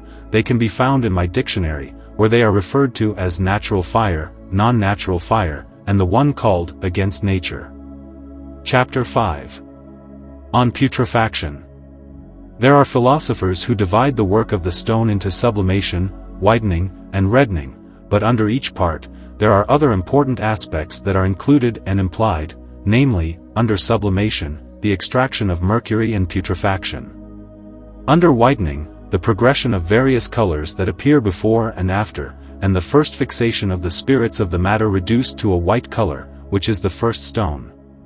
And under reddening, the final perfection of the second stone, which, upon turning red, displays several colors and various kinds of redness, and finally turns into an unchanging red color, and between these three parts, all the colors one can imagine are repeatedly shown, until the poppy color takes their place, in which color all the preceding ones seem to be submerged and contained.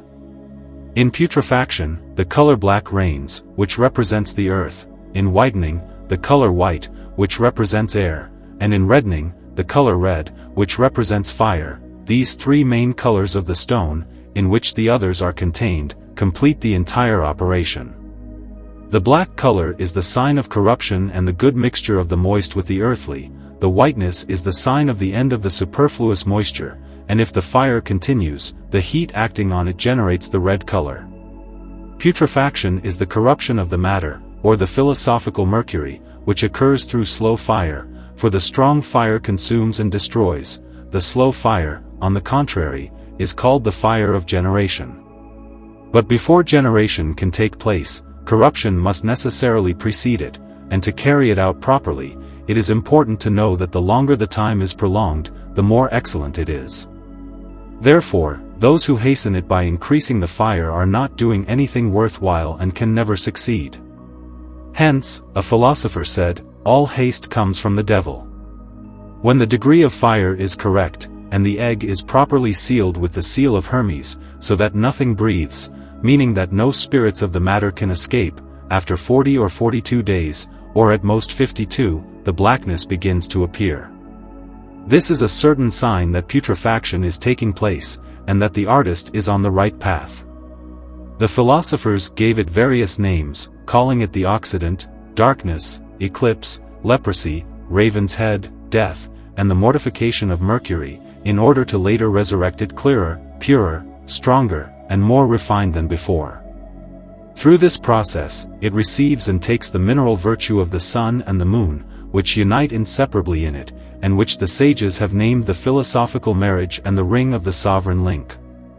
From this union of male and female of the same nature and species, for the generation of each thing requires its counterpart, follows the thickening or sublimation in the lighter elements.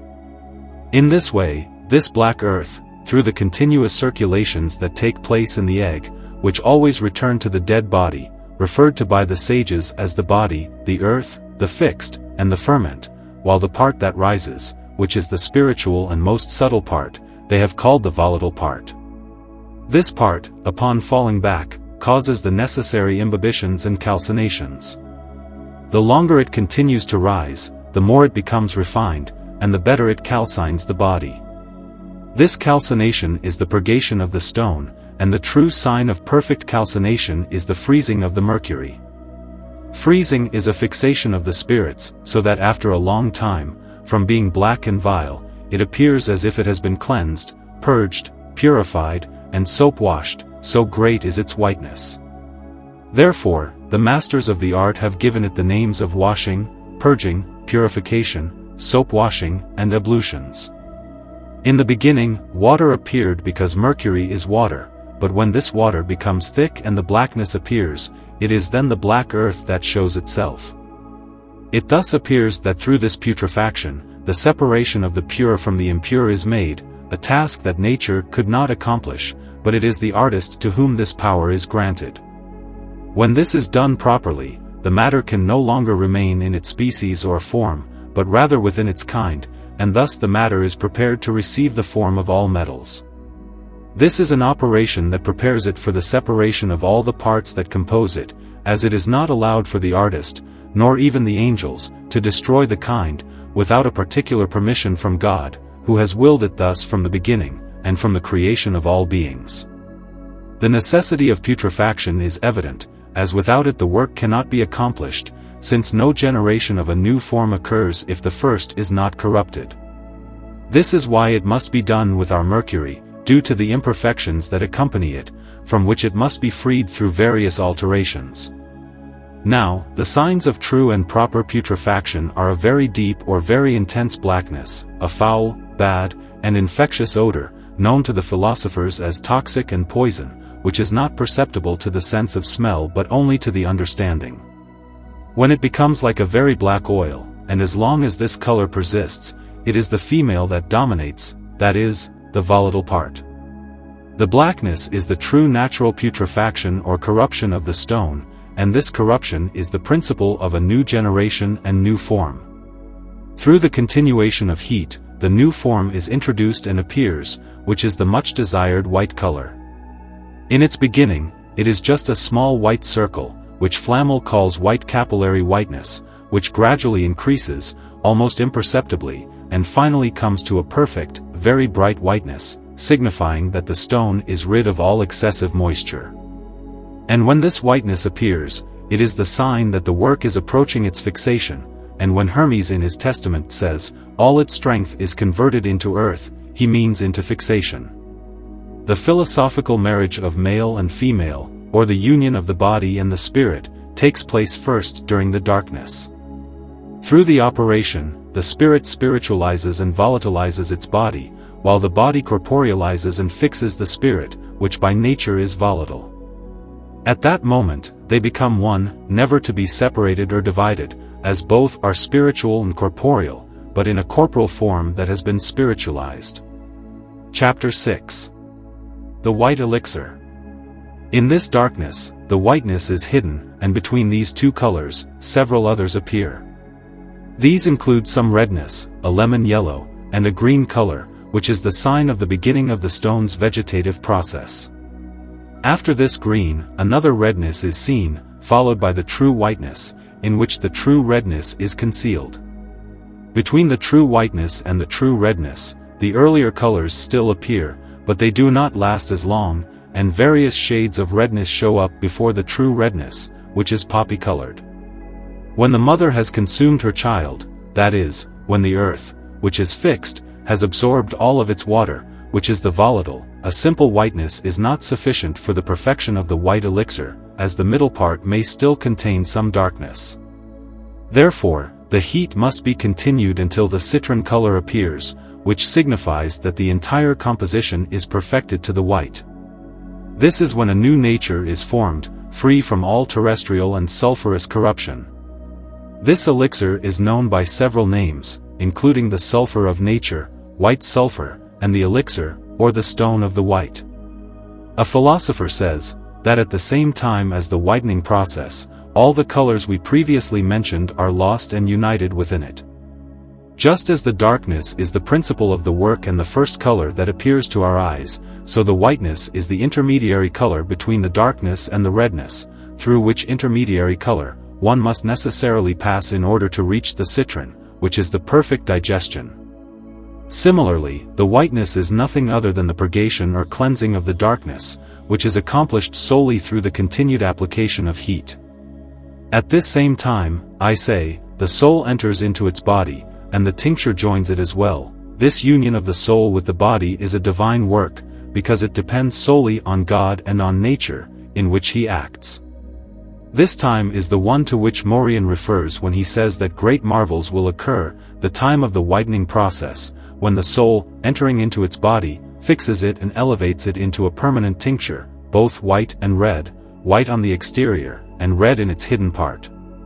This white elixir, in its manifest form, contains gold in its occult form, and is the white gold of the philosophers, the red gold in its potential form, that is to say, in its hidden form.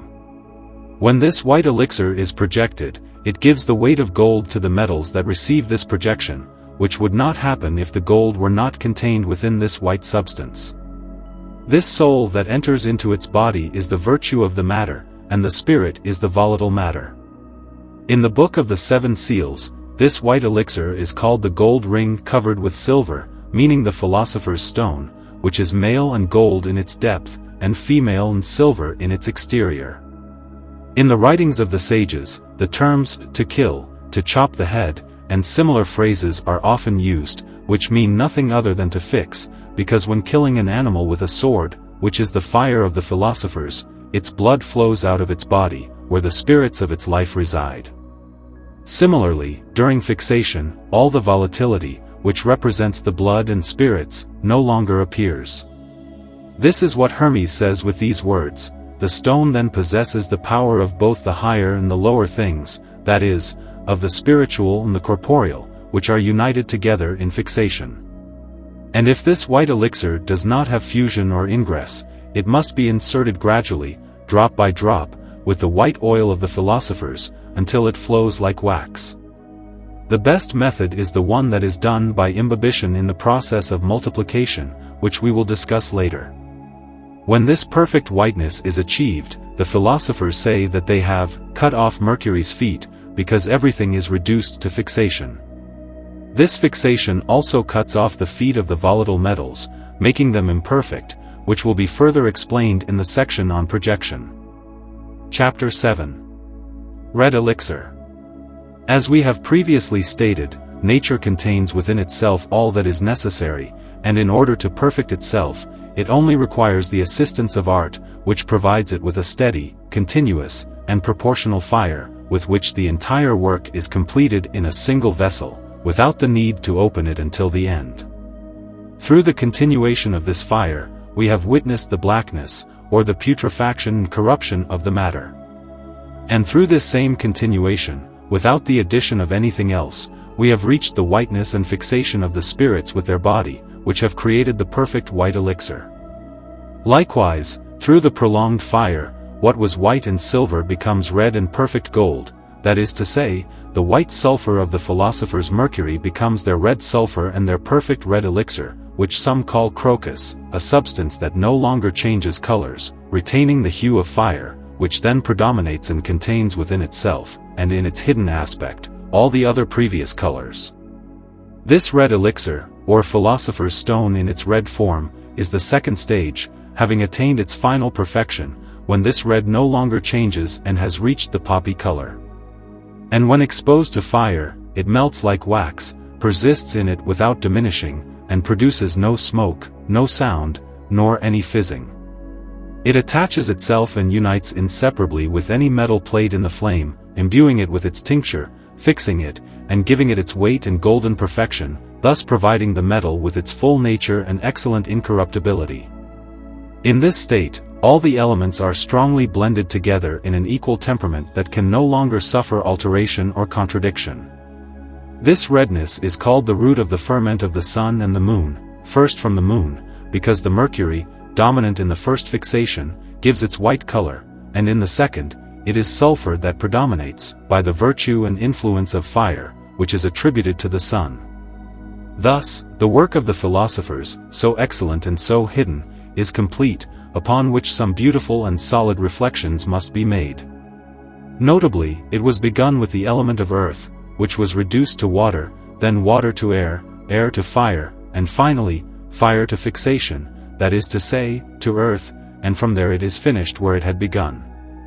This is what the philosophers mean when they speak of the conversion of the elements into each other, because they symbolize and converge into the next matter. This conversion is entirely philosophical and very different from that of the chemists, who create chaos without reason or judgment and attempt to separate the elements from one another, something they cannot do perfectly since they are naturally inseparable. In their operations, They usually take the opposite approach to that of the true philosophers, as they put gold for the red ferment and silver for the white ferment, which is contrary to the view of the sages, who want the red and white stone to be under the same subject and the same matter. They even leave their work halfway through the operation, only to take it up again and continue after a long time, going against the true path to reach the goal and the uninterrupted continuation that the sages prescribe, following the example of nature, which always acts without any interruption of time. This elixir, whether red or white, gives life to the metals that are dead and detached from the ore, which, animated by the great fiery perfection it imparts, become capable of communicating their life, and also restoring life to other metals that remained behind due to their impurities and the deprivation of the life they once had within the bowels of the earth. When one has achieved the perfect elixir, it should not be placed between two crucibles of adaptation, except when the pure gold has been dissolved in the philosophical mercury, which forms an amalgam, and which creates a much less perfect stone than the first where none is added, before placing it in the fire to cook. In this case, it must be placed in one of the crucibles mentioned above and left for 3 days and 3 nights in the fire of a reverberatory furnace or glass furnace. After this time, it is opened, and one finds a separated earth beneath the elixir, which is none other than the terrestriality and bad sulfur of the gold that was dissolved in the said mercurial water. Had this sulfur not been separated, it would have prevented the fusion from occurring. But by giving both elements, through imbibitions and multiplications when making your work, you follow the designs of the philosophers. Although I agree that by using gold as a ferment dissolved in philosophical mercury, one can make the stone, I do not contradict what I have previously stated, when I declared that there is only one matter and one method of operation. This mineral gold is homogeneous with philosophical gold, albeit accompanied by many bad qualities and terrestrial elements. And when I criticize the chemists for using mineral gold as a ferment, it is because they dissolve it in strong waters, which are poor solvents that spoil it, and because they do not have knowledge of the mercury of the sages, nor of its matter, which prevents them from ever succeeding, even if they were following the correct method of operation. Chapter 8. On Multiplication. Once the perfect red elixir has been achieved, one must not be discouraged by the long labor already completed, as only half of the work has been done. This is because the elixir is in too small a quantity, and if it were used for the ailments of imperfect metals, plants, and animals, it would soon be consumed. It would be regrettable to start again, as Flamel did 3 times, with such a lengthy and tedious task. Therefore, it is necessary to introduce the method of multiplying the elixir without losing so much effort or employing so much time as one can save, so that this treasure is always abundant and can never run out. One can increase it nearly infinitely through several multiplications, which notably enhance both its quantity and quality, as will be explained later. Some half-learned individuals have claimed that multiplication is impossible, but had they properly considered how nature perpetuates itself, they would have changed their views. They would have understood that everything that is born and grows is multiplied and augmented by its seed, as is evident in plants and animals. Similarly, metals do not multiply by themselves like these other sublunary beings, but they can multiply almost infinitely when the art extracts the seed, purifies it of its terrestrial qualities and heterogeneity, and then pushes this seed to such a degree that it produces prodigious generations, far surpassing the imagination. The process of multiplication is carried out in 2 ways, according to the species and according to the number. It is done according to the species by retrogradation, by placing philosopher's mercury on half of your powder, in such a way that it is not drowned or covered, but only half covered for the first time. The same goes for the last or 7th time, or even if more is added, it should be no more than 2/3.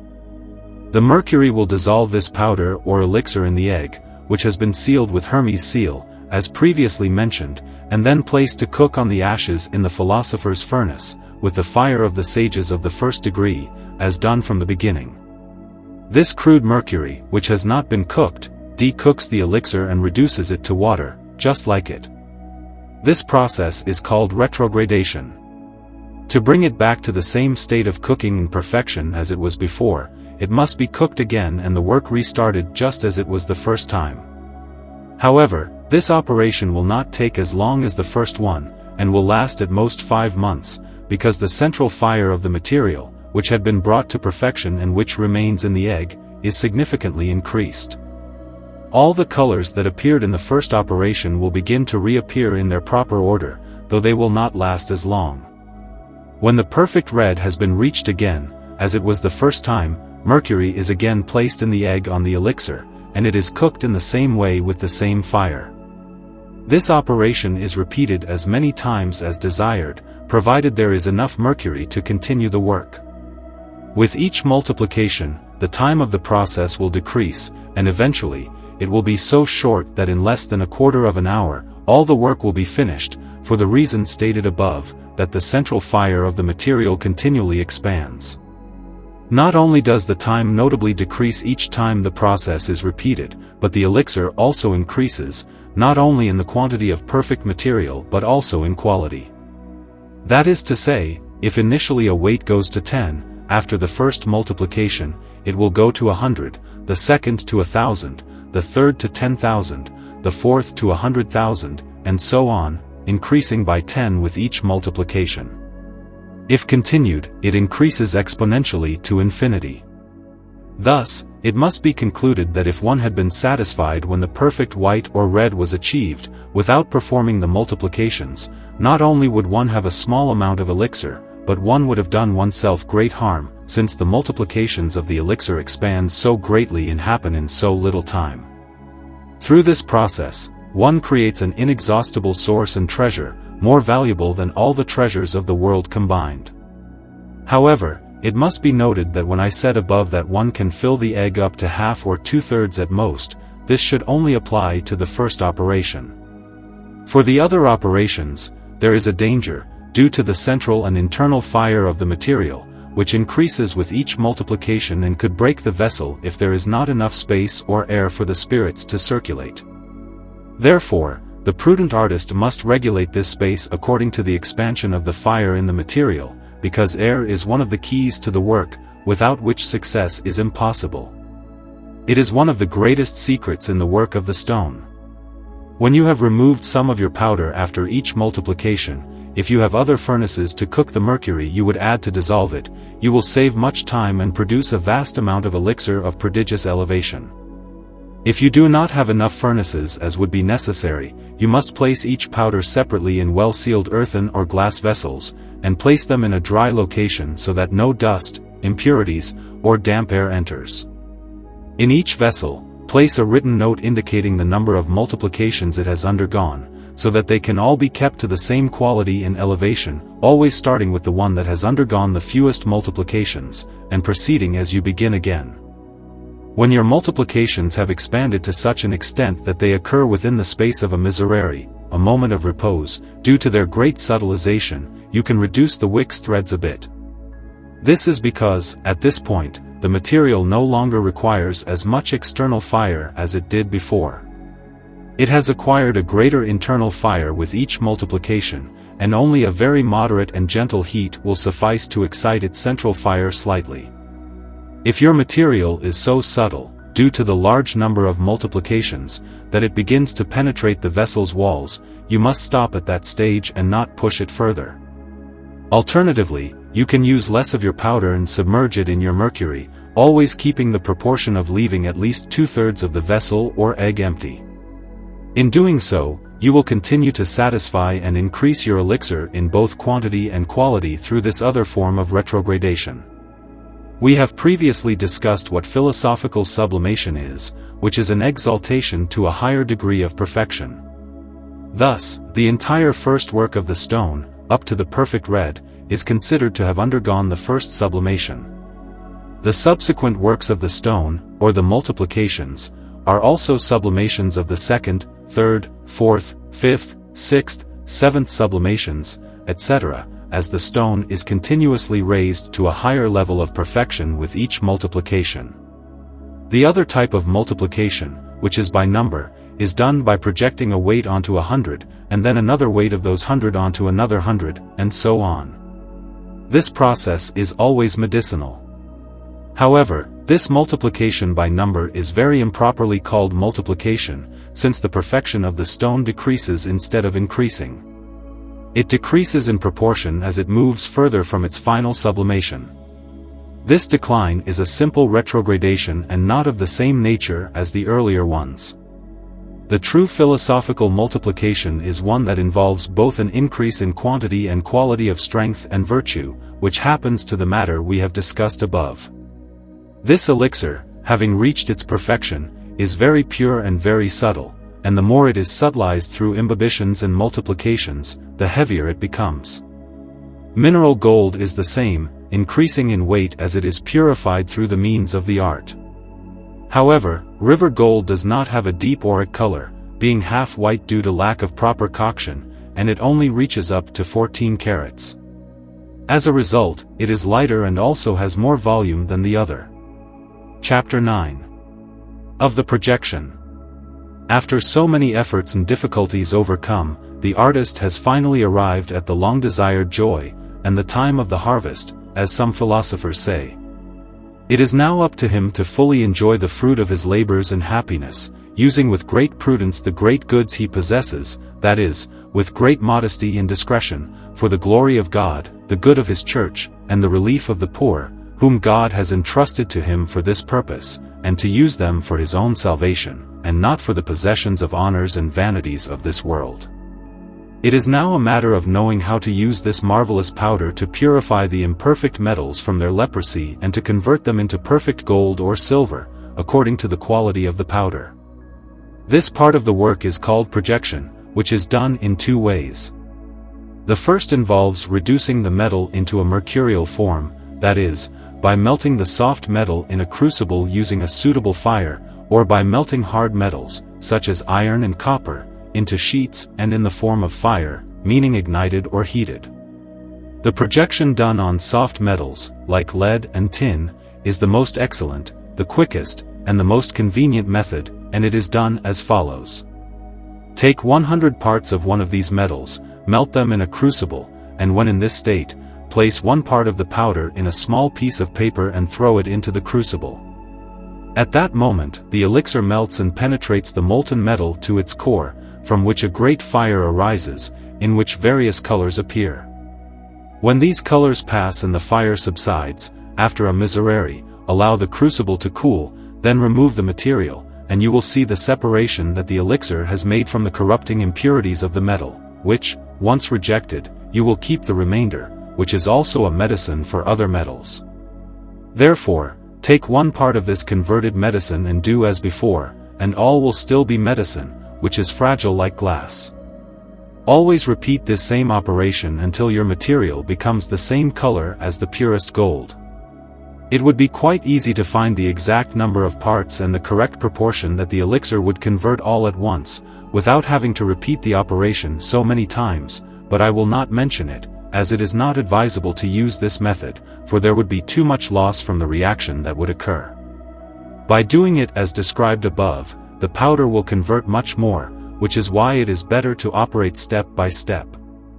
Likewise, when one wants to use it in medicine, for animals, or for the human body, one must dissolve a grain of elixir in a suitable spirit for the nature of the illness, such as wine spirit, honey spirit, or other, even in water, if necessary, in small quantities, about a glassful, then take a little from this glass and pour it into another glass, and continue this process until you see that the color or tint has become weak, and in this way, the elixir will be well proportioned to be taken in.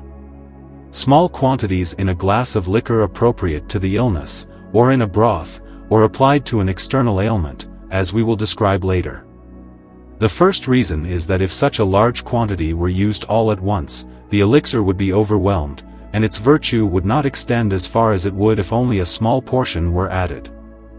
The second reason is that the stone has not acquired its great extension and elevation all at once, but gradually and step by step, and it is necessary to use the same methods to make it retrograde without causing it harm, and to properly reduce it to the required proportion for safe use either orally or for external application. Alternatively, one can project one part of the body with 1,000 parts of the more immediate molten metal, and place the vessel in a 4-register furnace, leaving it there for 3 astronomical days to mix well, giving it a small fire at first, gradually increasing it over time and by degree according to the art. After this time has passed, allow the vessel to cool slowly, having removed most of the fire, and letting the rest die down naturally for lack of fuel. When everything has cooled, take another 1,000 parts, melt them, and take 1 part from those 1,000 that have been converted. This is done in 1 day, and repeat the same operation, which is completed in an instant, and this is a great secret. Now, the closest metal is the one that resonates most with the elixir, because it is more easily, more quickly, and more perfectly converted than those that are farther away, and consequently, those that are less compatible with it, although it perfects them all, but with less extent. This is because nature, when projected onto its own nature, unites more quickly and easily than in another body that is foreign to it. When the projection is made on the moon, the elixir has a great extent because it is close to perfection and only lacks a little bit of cooking, fixity, and color. It repairs all these flaws, giving it the weight of gold. However, it separates the impurities and the mixture of other imperfect metals that the moon had, whose sulfurs were combustible. But when the projection is made on common mercury or vulgar mercury, well purged by salt and vinegar and passed through chamois, or placed in a stone or glass mortar with lard, and an equal amount of turpentine, and then well beaten and mixed, and poured by inclination, it is excellently purged in a short time of all terrene qualities. In my opinion, this is the best and quickest method to prepare it, as all its impurities remain in the fat, and it comes out of this mortar as beautiful as silver. When one wants to make the projection on this mercury purged in one of these ways, it should be done as follows. Place the mercury in a crucible over a few hot coals to heat it, and when it trembles or begins to boil and tries to escape, that is the moment to project a small amount of your powder onto it. Upon sensing the heat, it immediately melts, penetrates the mercury, and surrounds it on all sides, preventing it from evaporating. After about a quarter of an hour, when all the colors have ceased, remove the heat, and let it cool slowly. At that point, the conversion is complete, and the feet and wings of the mercury have been cut off, as it is now fixed and has lost all its volatility. But in this mercury, the elixir has not separated anything, since it found no impurity or corrupting terrestriality, and it is all of its own nature. There are 2 good reasons why the elixir separates the pure from the impure in imperfect metals. The first is that the stone, being very pure and perfect, is also all fire, and this fire cannot tolerate any impurity or corruption, not even those of other elements with which it sympathizes. The second is that these impurities are foreign bodies to the pure metallic substance, with which the perfect metals cannot perfectly unite. This single reason, well supported by experience, should convince of the error of all those who claim to give imperfect metals tinctures drawn from foreign bodies, which do not harmonize in nature and kind with them. Metals have their mercury, which is pure, but they have 2 sulfurs, one is pure, and the other is impure, bad, and combustible. Therefore, when one makes the projection onto a metal, the elixir always strongly attaches itself to what is pure like it, which is the mercury and pure sulfur, and expels what is not, for the reasons mentioned earlier. Those who make the projection on the mercury of metals are not doing wrong, but they are giving themselves much unnecessary time and expense, since the elixir itself purges metals of their heterogeneities and strongly attaches itself to their mercury and good sulfur, which by nature is very fine and pure. From this pure sulfur, separated from the burning and impure sulfur, if the artist were to make the projection on some metal like on the moon, he would not give it the auric color, weight, volume, and sound of gold, because sulfur alone, or mercury alone, cannot produce an auric tincture, but only when they are joined and united together, reduced to their principle, digested according to the art, and pushed to the auric perfection. Now, since this sulfur does not have these qualities, it cannot give such a tincture, but only, at most, that of the metal from which it was extracted. When the projection is made once or twice, as we said earlier, it is medicine, but it is fragile, and when it reaches a state where it is no longer medicine, and it is still fragile, the secret to removing this fragility is to pass it through the crucible without adding lead, because it will purify itself within 3 hours and you will have it free from this defect. As for hard metals, when they are reduced into plates or sheets, it is necessary to place them in a fire that strongly communicates its fiery impression, so that they appear to be nothing but fire. Then, a little of your elixir placed on top perfectly converts them into gold or silver, according to the quality of the elixir, because through this strong ignition, the elixir melts and penetrates these metals down to their innermost parts, as their pores are open. This penetration and conversion is even better when one dissolves a grain of the elixir in a spirit such as wine spirit, or rainwater or dew 5 or 6 times rectified, which fills a glass. Then, take a quill and soak the small tip of the feather in the said liquid, with which one lightly touches in several places the ignited sheets. It is a surprising marvel to see that in a moment the penetration, conversion, tincture, and fixation are completed, and these metals, much lighter than gold, also simultaneously receive the weight and volume of gold if the elixir is red, and all the qualities of silver if the elixir is white. One might object here, that the elixir projected in this way onto hard and ignited metals cannot fully convert them as they are into perfect gold or silver, depending on the quality of the elixir, because, as I said earlier, when the projection is done on soft metals, the elixir separates the pure from the impure of those metals reduced into a mercurial form, and only attaches itself to their pure parts. However, hard metals sometimes have more impurities than soft ones, which the elixir does not separate from the body of the said sheets, and consequently, does not fully convert them, as the impurities remain, which are foreign bodies with which the elixir cannot perfectly unite. I respond that it is true that it does not separate them at that time because of their strong union with the earthly body that it cannot destroy, but if they are worked and melted or subjected to ordinary tests, that is when the separation happens and the pure detaches from the impure with which it cannot have a perfect union. And although I have spoken in the projection only of the red elixir, the same thing happens with the white elixir, on imperfect metals, which it freezes, tints, and fixes into silver, which receives the weight of gold, because this white elixir is white gold, which only lacks color, or a little coction, since it is composed of only 3 elements, and the fire, which is the 4th, has not given it its final perfection. The ignorant believe that the philosophical freezing, tinting, and fixing are different and separate operations, but the wise do not recognize these 3 as anything other than a single and the same philosophical operation, although there may be many of them in understanding. There are plants that freeze mercury, but in the crucible, everything goes up in smoke because the freezing is imperfect, just like that which is done in the coolness of the cellar, which produces rubies. Many people lack judgment when they claim to perfect imperfect metals with corrupting substances and those of various natures, even those less perfect than the metals themselves. They should learn today that metals, even the imperfect ones, do not tint or fix themselves, but are tinted and fixed because their sulfur lacks coction and is impure. This is why only the sulfur of the philosophers' gold and silver is capable of freezing, tinting, and fixing them perfectly and simultaneously, due to its perfect coction and digestion. When I say that only the sulfur of the sun and the moon is capable, I speak the truth, because mercury itself has no true metallic tincture, neither white nor red, but only sulfur, which has the same virtue to digest, freeze, and coagulate mercury.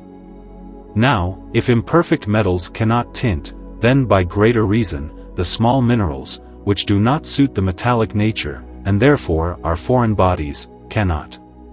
The fixation of mercury has often been tested by the spirit of metallic moon, but this moon always loses weight as well as spirit that it communicates to the mercury. Now, if this metallic moon, which approaches perfection, can only fix mercury by destroying itself, what then can all the minerals together, which are far off and have no affinity with metals, possibly do? And when the philosophers spoke of herbs for fixation, it seems they said this only metaphorically or comparatively, and their lunar is nothing other than the purest substance of their moon for white, and of their gold for red, and this pure substance is the metallic spirit, which cannot be purer than in the elixir. Let us now see what it means to tint, according to the philosophers. To tint is to give its nature and perfection to the thing that is being tinted. Now, if you give a tincture other than that of the gold or silver of the sages, you will not tint it in gold or silver, but in the nature of the tincture, which is neither gold nor silver, and which, not being of the nature of metals, cannot perfectly unite with them. For everything produces and engenders its like. Now, since it is not of the metallic nature, it will not engender metal, but something similar to itself or to its nature, or at most something that may seem like metal but will not be metal in reality, and that is why such tinctures go up in flames, and those who make them, to the gallows. Chapter 10. The marvels and virtues of the white stone on the animal, the vegetable, and the mineral.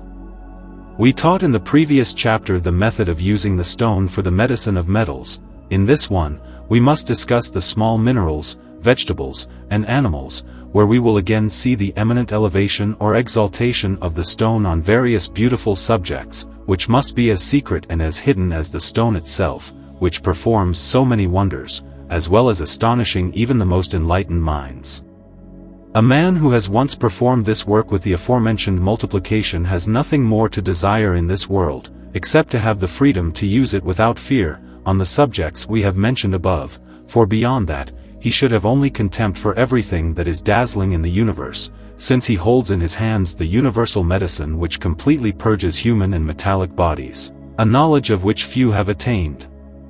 This medicine perfectly cures all diseases, of whatever nature they may be. In the three kingdoms of nature, it strengthens and restores the human being, no matter how close to death they are, and finally, it rejuvenates them by its extreme subtlety and purity, which drives away all corruption. The white elixir works wonders for the diseases of all animals, particularly for those of women with whom it has the greatest sympathy, as said by a learned philosopher, just as with the red elixir, when taken dissolved in a potion suitable for the illness, and when one wishes to protect themselves against bad air, it is taken fasting, dissolved in spirit of wine, as we have taught before, and it grants unmatched strength and vigor to resist all corrupted air, and even the plague, protecting against many diseases that are just beginning, for this is the true potable moon of the ancients, about which they have written countless astonishing things. Among other things, if a woman wanted to renew herself and make her body as vigorous as it was in her youth, she would first take 3 baths of fragrant herbs, with which she would cleanse her body, then dry herself. After that, she would enter another bath without herbs, into which 3 grains of the white elixir dissolved in half a pint of spirit of wine, rectified 6 times, would be added. After staying in this bath for only a quarter of an hour, she would leave without drying herself, but immediately go in front of a large fire, the heat of which would dry this precious water on her body and have such an effect that, in addition to the strength it would give her, it would make her body extraordinarily beautiful and white. Hermes himself agrees with this, but insists that one should have taken it fasting for 7 consecutive days, dissolved in some liquid, and if the same person does this every year, she will live free from many illnesses and prolong her life by several years without any discomfort. This white elixir, dissolved in half a pint of spirit of wine, rectified 5 or 6 times, as much as it can dissolve, is the true oil of talc of the ancients, which they always kept hidden, though they spoke so highly of it, especially for decorating the face, placing 1 or 2 drops on it, which spread by themselves all over the face, giving it such an extraordinary whiteness that it astonishes. Nowadays, a poor peasant girl, all burnt by the sun to which her birth had forced her to be exposed, after washing and cleaning her face thoroughly, had 2 ladies of noble status try a liquid that had been sold to them as the true oil of talc, which it truly was. They placed 2 drops on her face and continued for 3 days in a row, after which this little girl appeared so changed and so white that it was hard to recognize her. Here is yet another very particular thing. A lady I know, to whom a few drops of this oil had been given, used it as described above and kept her face so beautiful and fresh throughout her life, which was quite long, that after her death, she appeared very little changed. This water or oil had not only penetrated her skin but had passed to her skull, which, after having been in the ground for 16 years, was seen as beautiful and as white as silver. This secret would undoubtedly destroy the proverb that says, "Washing an Ethiopian is a lost cause," for since it passes to the skull, it would whiten it and cause more than 1 layer of skin to fall off, or even completely transform it without this. The philosophers, to hide this elixir and its use, gave it the name of oil of talc, which led many people to work on the stone bearing this name. True, it does some minor things, but it is nothing compared to our elixir, prepared as we have described. The water, prepared as for the bath we mentioned, when placed at the base of languishing and dying trees, revives them and restores them in a short time, causing them to bear an abundance of flowers and fruit. Delicate plants, which struggle to thrive in climates with a temperament contrary to their natural one, when watered with this, become as vigorous as if they were in their proper soil and natural environment, as ordered by nature. With this elixir, one can perform marvelous transformations and changes on all subjects, such as emery, steel, coral, jasper, porphyry, marble, and many other things, even though there is no clear proportion or homogeneity between them, except for being very distant. For who would believe it capable of changing stones, whether natural or artificial, into precious stones, or of removing all the stains from those that have them? Yet it does so, by simply immersing them in the liquid, then suspending them to dry in the air and sunlight, repeating this process 2 or 3 times. And if it were a fine stone or diamond with stains, first heating it due to its hardness, which is difficult to penetrate, it removes the stains and restores its brilliant shine, making it 100 times more beautiful than before. Here's a surprising example. Monsieur Castillon, who lived in the city of Aix, bought a diamond from Elixir. He placed it in the fire, then into a vial containing 5 or 6 times rectified spirit of wine, in which he had dissolved as much of the elixir as the spirit could absorb.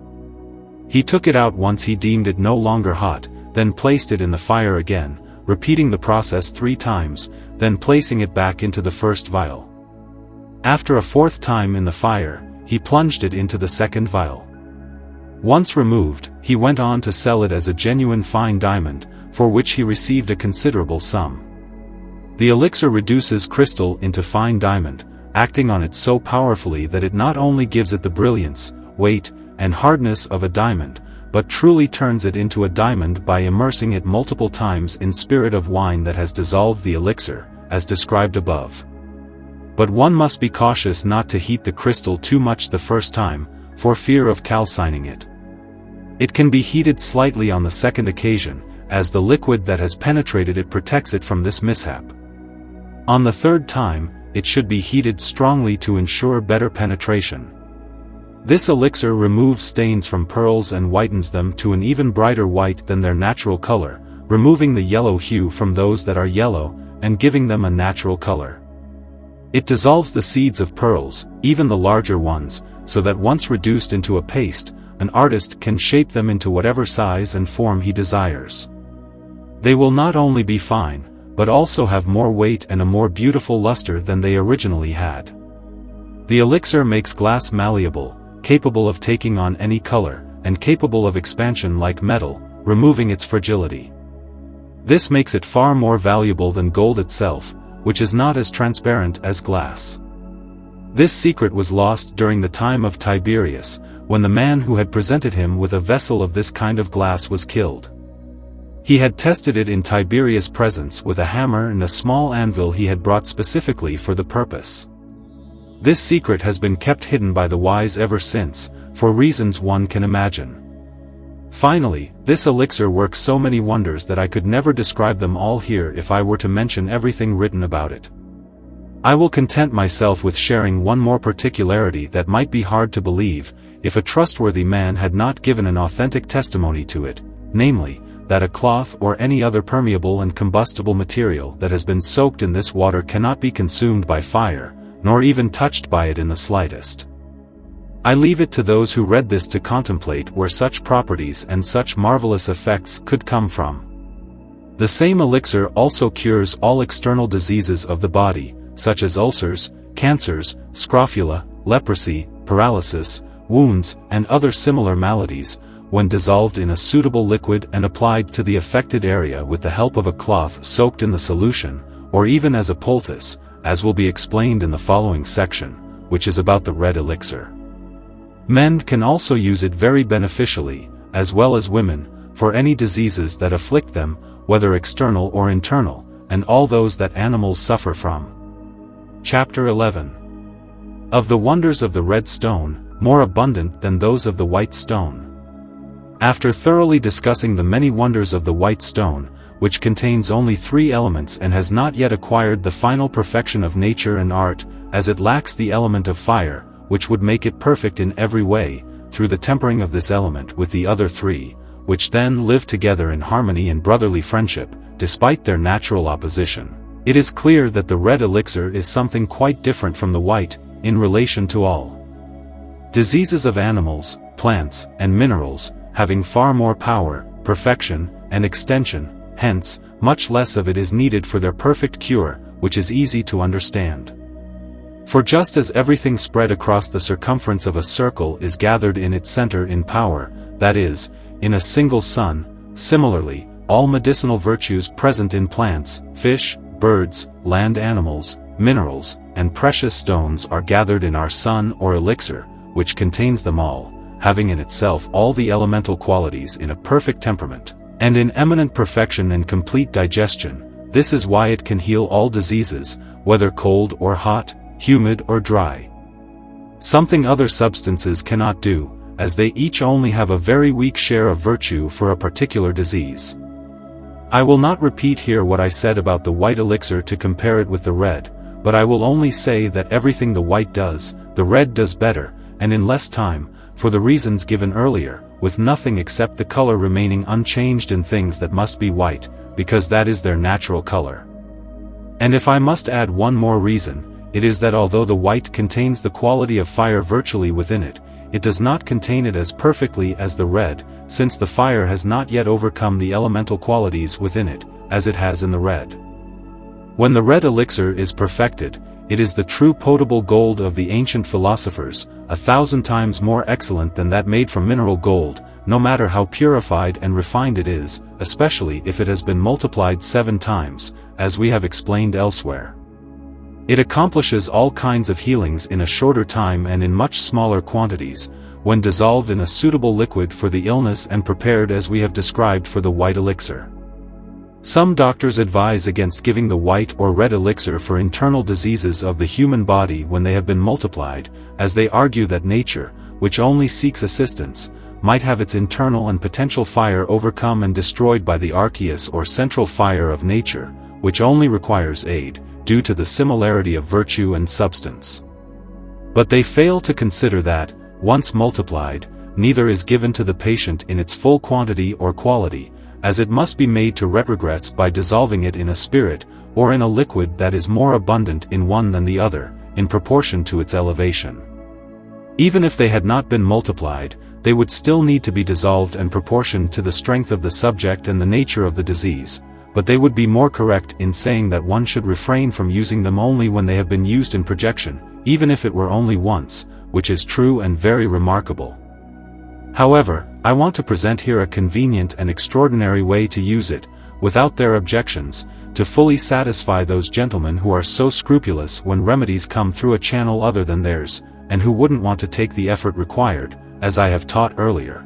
It is to take the weight of a grain of wheat, and have it swallowed in a liquid by an animal, for example, a calf or a sheep, or a quarter of a grain for a bird, and 4 or 5 hours later, have this animal slaughtered. The animal would have endured the effort of the stone's fire if the proportion was incorrect, and after the meat is cooked, the patient can consume it safely, whether in broth or otherwise. This is what I would recommend to those who wish to use it only as a precaution, and even occasionally to those who are sick. It is also necessary to prescribe a way to use it for external diseases. When this elixir, or the other, is dissolved in a spirit or liquid, a little can be added to oils, essences, quintessences, spirits, or any other drugs, medications, and all other external medicines, even in wax or ointments to make poultices, which would quickly provide a perfect cure, not only for animals, but also for plants and minerals affected by their usual ailments. The red elixir instantly converts metals into perfect gold and separates everything that is superfluous, impure, and of a different nature and kind than metal. It makes them fixed in an instant, dyes them with an unchanging color, gives them the weight, volume, and sound of gold, and since only a very small amount is needed to convert much metal into its own nature, the sages have called it ferment, meaning leaven, by comparison with a little leaven that ferments a large amount of flour turned into dough. This elixir, when dissolved in some liquid, as we have mentioned in the treatment of the white elixir, can convert all hard metals into perfect gold when reduced to thin, heated, and red-hot sheets, using a feather, as fully explained in the section on projection. There are philosophers who say that the quintessence of the soul is the incombustible oil, of which much was said in ancient times, and that any fat, oil, or wax, in which this liquid has dissolved elixir, will always catch fire and burn without being consumed once it is set alight. The same is true for a cloth, fabric, or any other combustible material that has once been soaked in this liquid. The red elixir, whether multiplied or not, though the multiplied one works better, when prepared and used as described above, can convert glass and crystal into fine rubies, carbuncles, emeralds, turquoises, opals, sapphires, topazes, and generally all kinds of precious stones. This is what Raymond Lull teaches, and he even states that it makes glass and crystal malleable, giving them the hardness and extension of metal, which cannot be overstated, even for exquisite works in mathematics.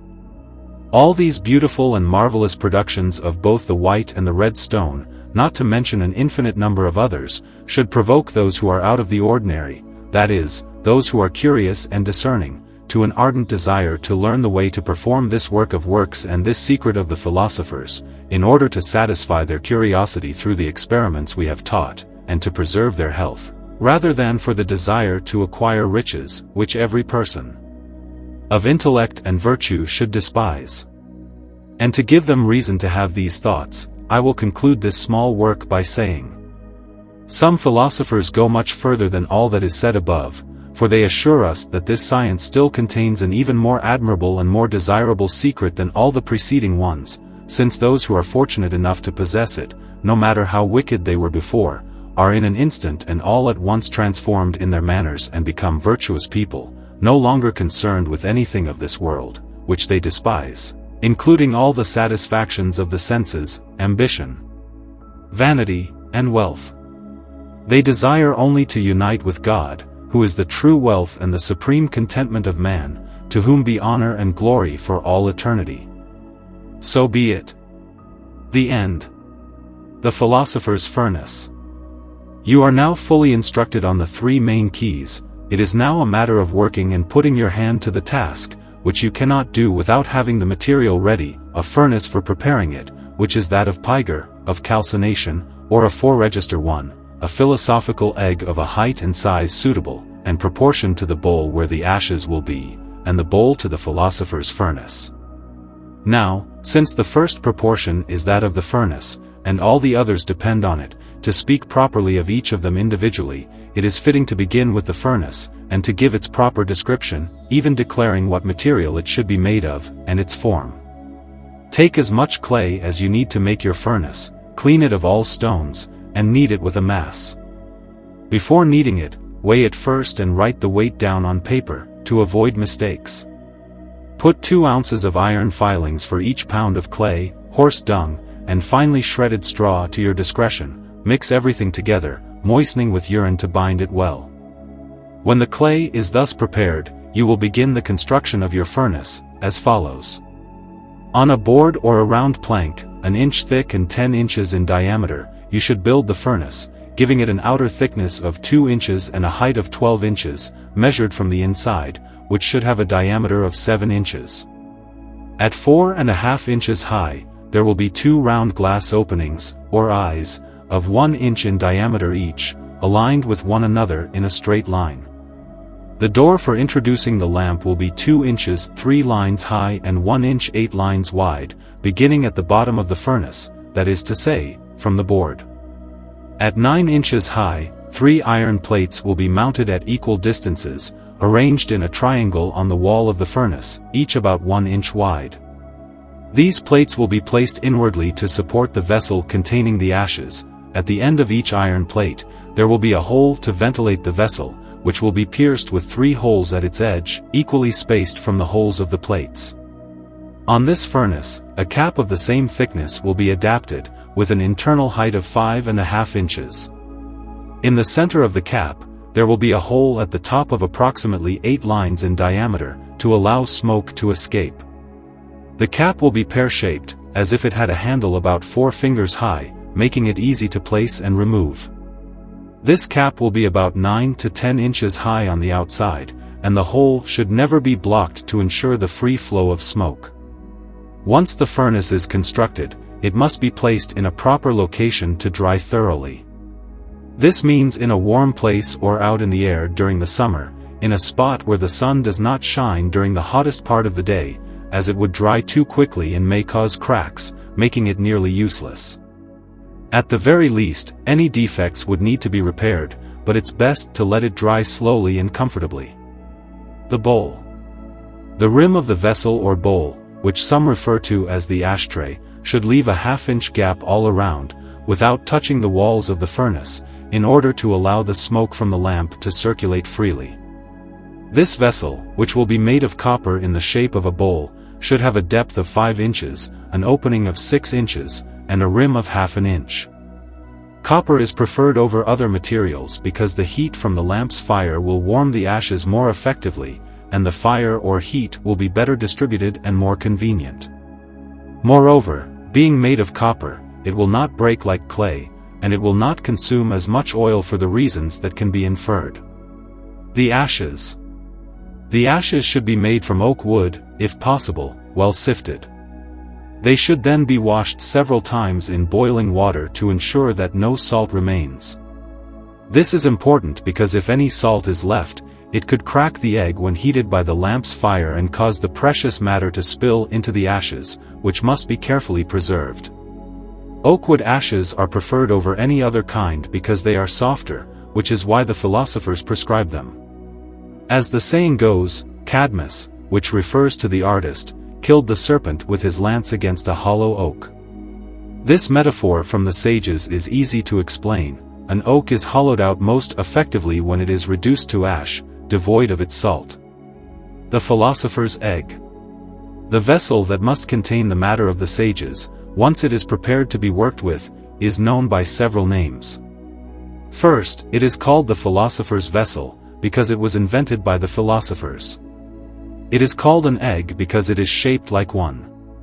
It is also called a sublimatory, because the stone is sublimated and raised to a high degree of perfection within it.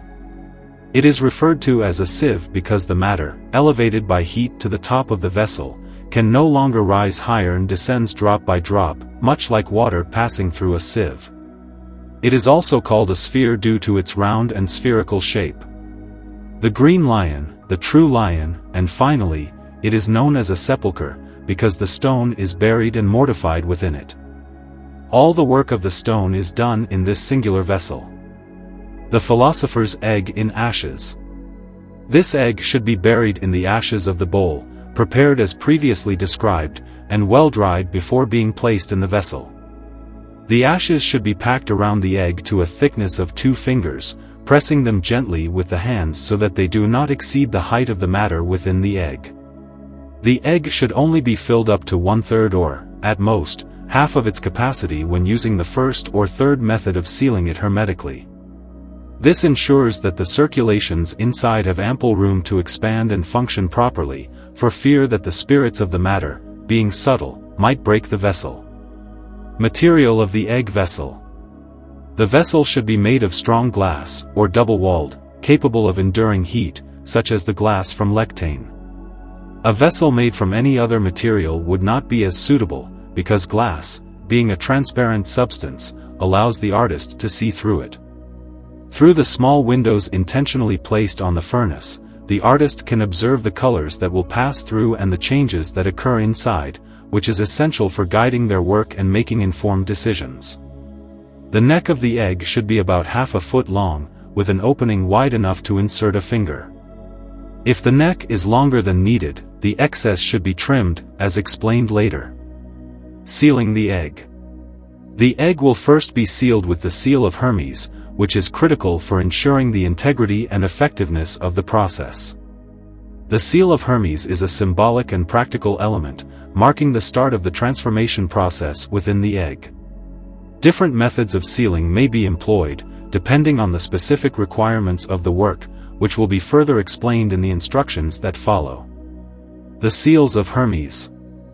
The first seal is created by melting the neck of the egg, which is made of glass. For this, the heat of fusion must be applied gradually, placing a perforated tile between the flame and the egg. When the neck of the vessel begins to soften from the heat, strong scissors should be used to carefully cut the neck at the point where the glass becomes malleable. This process results in a compression that bonds the edges of the glass firmly together. Alternatively, the neck can be twisted to form a point, gradually tightening the neck. Afterward, the tip should be held over the flame of a candle or lamp so that a small bead forms, sealing any tiny hole left at the tip of the twist, making it almost imperceptible. Trimming the neck of the vessel. As these types of vessels typically have a neck that is longer than necessary, it is important to shorten it to avoid any inconvenience during the process. There are 3 methods for trimming the neck of the glass vessel to ensure that it is properly sized for use in the work. The first method, trimming the neck with a red-hot iron. The first method for trimming the neck of the vessel involves using a red-hot iron to initiate a crack or fissure along the neck. This can be an effective technique for separating the excess length of the glass. The second method, using sulfur thread. The second method is particularly useful when the neck of the vessel is thick and substantial. This involves wrapping a sulfur thread around the neck of the vessel 3 times. The sulfur thread helps control the glass's response to heat and facilitates the trimming process. The third method, heating and cooling the glass. The third method applies to vessels with thinner necks. The neck is heated by rotating it over the flame of a candle or lamp. Once adequately heated, the glass is wiped clean and a few drops of cold water are placed on it. This induces a crack, which is then extended along the neck using a fuse or match cord. The glass is continually heated, and the crack is carefully guided until it reaches the desired length, ensuring the vessel remains intact throughout the process. The second seal of Hermes. The second seal involves stacking 2 egg-shaped vessels on top of each other. The 2 vessels are then sealed tightly together with melted glass, much like the process used by glassblowers, as shown in the second figure. This method creates ample space and air for the necessary circulations within the vessels. It also allows for a larger amount of material to be placed in the lower vessel, ensuring that there is enough room for the operation. This second method is favored because it prevents the vessels from becoming quickly sealed, thereby trapping the essential spirits of the material. These spirits, if dissipated over time, can cause the process to fail, which is why the careful retention of these spirits is crucial for the success of the work. The third method is even more appealing and I recommend it over the other 2. This is because the seal is completed almost instantly, using a glass stopper, which is sealed with the egg by means of molten glass, or another suitable sealing compound. I do not need to emphasize that the egg must be heated at the point where it is to be sealed, nor the stopper, as this is quite basic knowledge. Those who are skilled in the work never fail to do this, as otherwise, the operation would not succeed. The furnace, the dish, écuelle, and the philosophical egg are the 3 vessels absolutely necessary for the operation of the great work, as emphasized and recommended by all the philosophers. Without any one of these vessels, success is unattainable. These vessels are thoroughly described by Flamel, though sometimes he refers to them collectively as the triple vessel, even when discussing them individually. The lamp. The lamp to be used is the one invented by Cardan, which provides oil for a long period, allowing the artist to rest when needed without fear of the flame going out due to lack of fuel. One should not be content with just one lamp, always have an extra lamp for each furnace in use, so that when one lamp is removed from a furnace, another fully prepared and lit lamp with oil can be introduced at the same moment.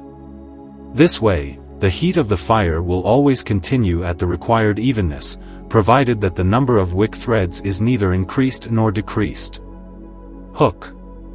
It will also be necessary to have a somewhat long instrument, made with one end shaped like a hook, to scrape off the soot that the smoke from the lamp will have caused to accumulate at the bottom of the dish. This soot could hinder the proper heat level, either reducing it or increasing it, and thus interfere with the action and movement of the material. The scales. Since everything must be proportioned and the artist must conduct their work with great caution, they must have 2 pairs of scales, each accompanied by their respective weights, one capable of weighing up to 7 pounds, which will be used to weigh the philosophical substance from which the dissolvent is made, and the other, which can weigh from 7 or 8 ounces to a grain, to know precisely how much dissolvent is needed each time, how much should be placed in the egg, and finally, when the work is complete and perfect, the weight of the powder that will be produced. Without this, it would be like working without order, without knowledge, without pleasure, and without instruction, like blind people. In other words, it would make the artist act recklessly and foolishly, rather than as a good and true philosopher, who must account for everything and speak pertinently to others when necessary. Having prepared everything necessary for the work, that is, the material, all the proper vessels and tools listed above, and their supply of olive oil, which is the cleanest, purest, and least smoky, the artist must, before beginning, have lit a fire in their furnace for 15 days beforehand using some charcoal, in order to gently remove any remaining moisture, gradually increasing the fire over time to ensure it is completely dried out. However, if the furnace is perfectly dry and has already been used for some operations, a fire of 8 days will suffice, and even the one you must make will reveal the true first degree of heat, from which you must start. Lutes.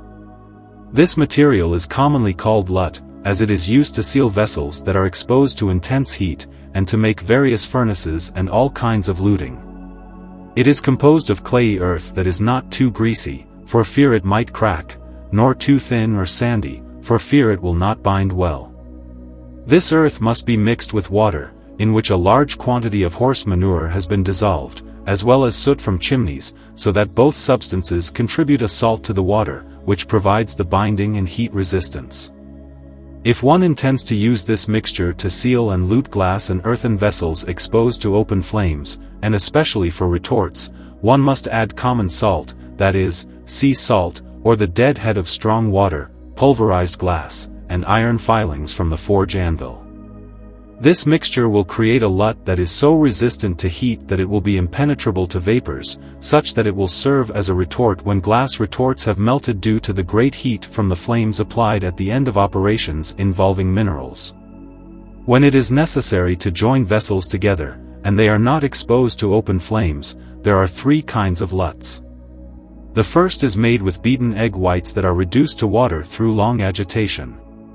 Into this mixture, strips of cloth are dipped, on which fine powder of quicklime is sprinkled. Then, place a wet strip of cloth, sprinkle it with powder, and place another strip of cloth. However, one must take care never to mix the quicklime powder with the egg white water, as the occult fire of the lime would burn and harden the egg whites, which is a common mistake made by many artists. It is also possible to soak pig or beef bladder in the egg white water without using lime, especially in the rectification and alcoholization of fiery spirits extracted from fermented substances. The second lut is made from starch or flour cooked and reduced to porridge with common water. This is enough to lute vessels that do not contain subtle substances. The third lut is simply paper cut into strips, folded, and soaked in water, which is placed around the top of the cucurbits. This is done to prevent the chapiteau from breaking the cucurbit and to prevent the vapors from escaping. This method is used to evaporate and remove a menstruum that is not useful for any other operation. A good lut is also made for the cracks of vessels and to join them together when they must endure a great deal of fire. There are 2 kinds. The first is made with glass reduced to a very fine powder, carabe, amber, or succinate, and borax, which should be mixed with gum arabic mucilage. This mixture is applied to the joints or cracks of the vessels, and once it has dried properly, a red-hot iron should be passed over it, which will give them a strong bond and an almost perfect union with the vessels. If you are sealing the neck of the alembic to the recipient for distilling strong waters or spirituous salts, simply use common lut and the dead head of vitriol or strong water, with a good handful of sea salt. This should be well kneaded together with water in which the salt has dissolved, and used to seal the gap between the recipient and alembic. It should be dried in slow heat to avoid cracks. If cracks do form, care must be taken to close them as they appear, because this is crucial to prevent the escape of volatile spirits. The end.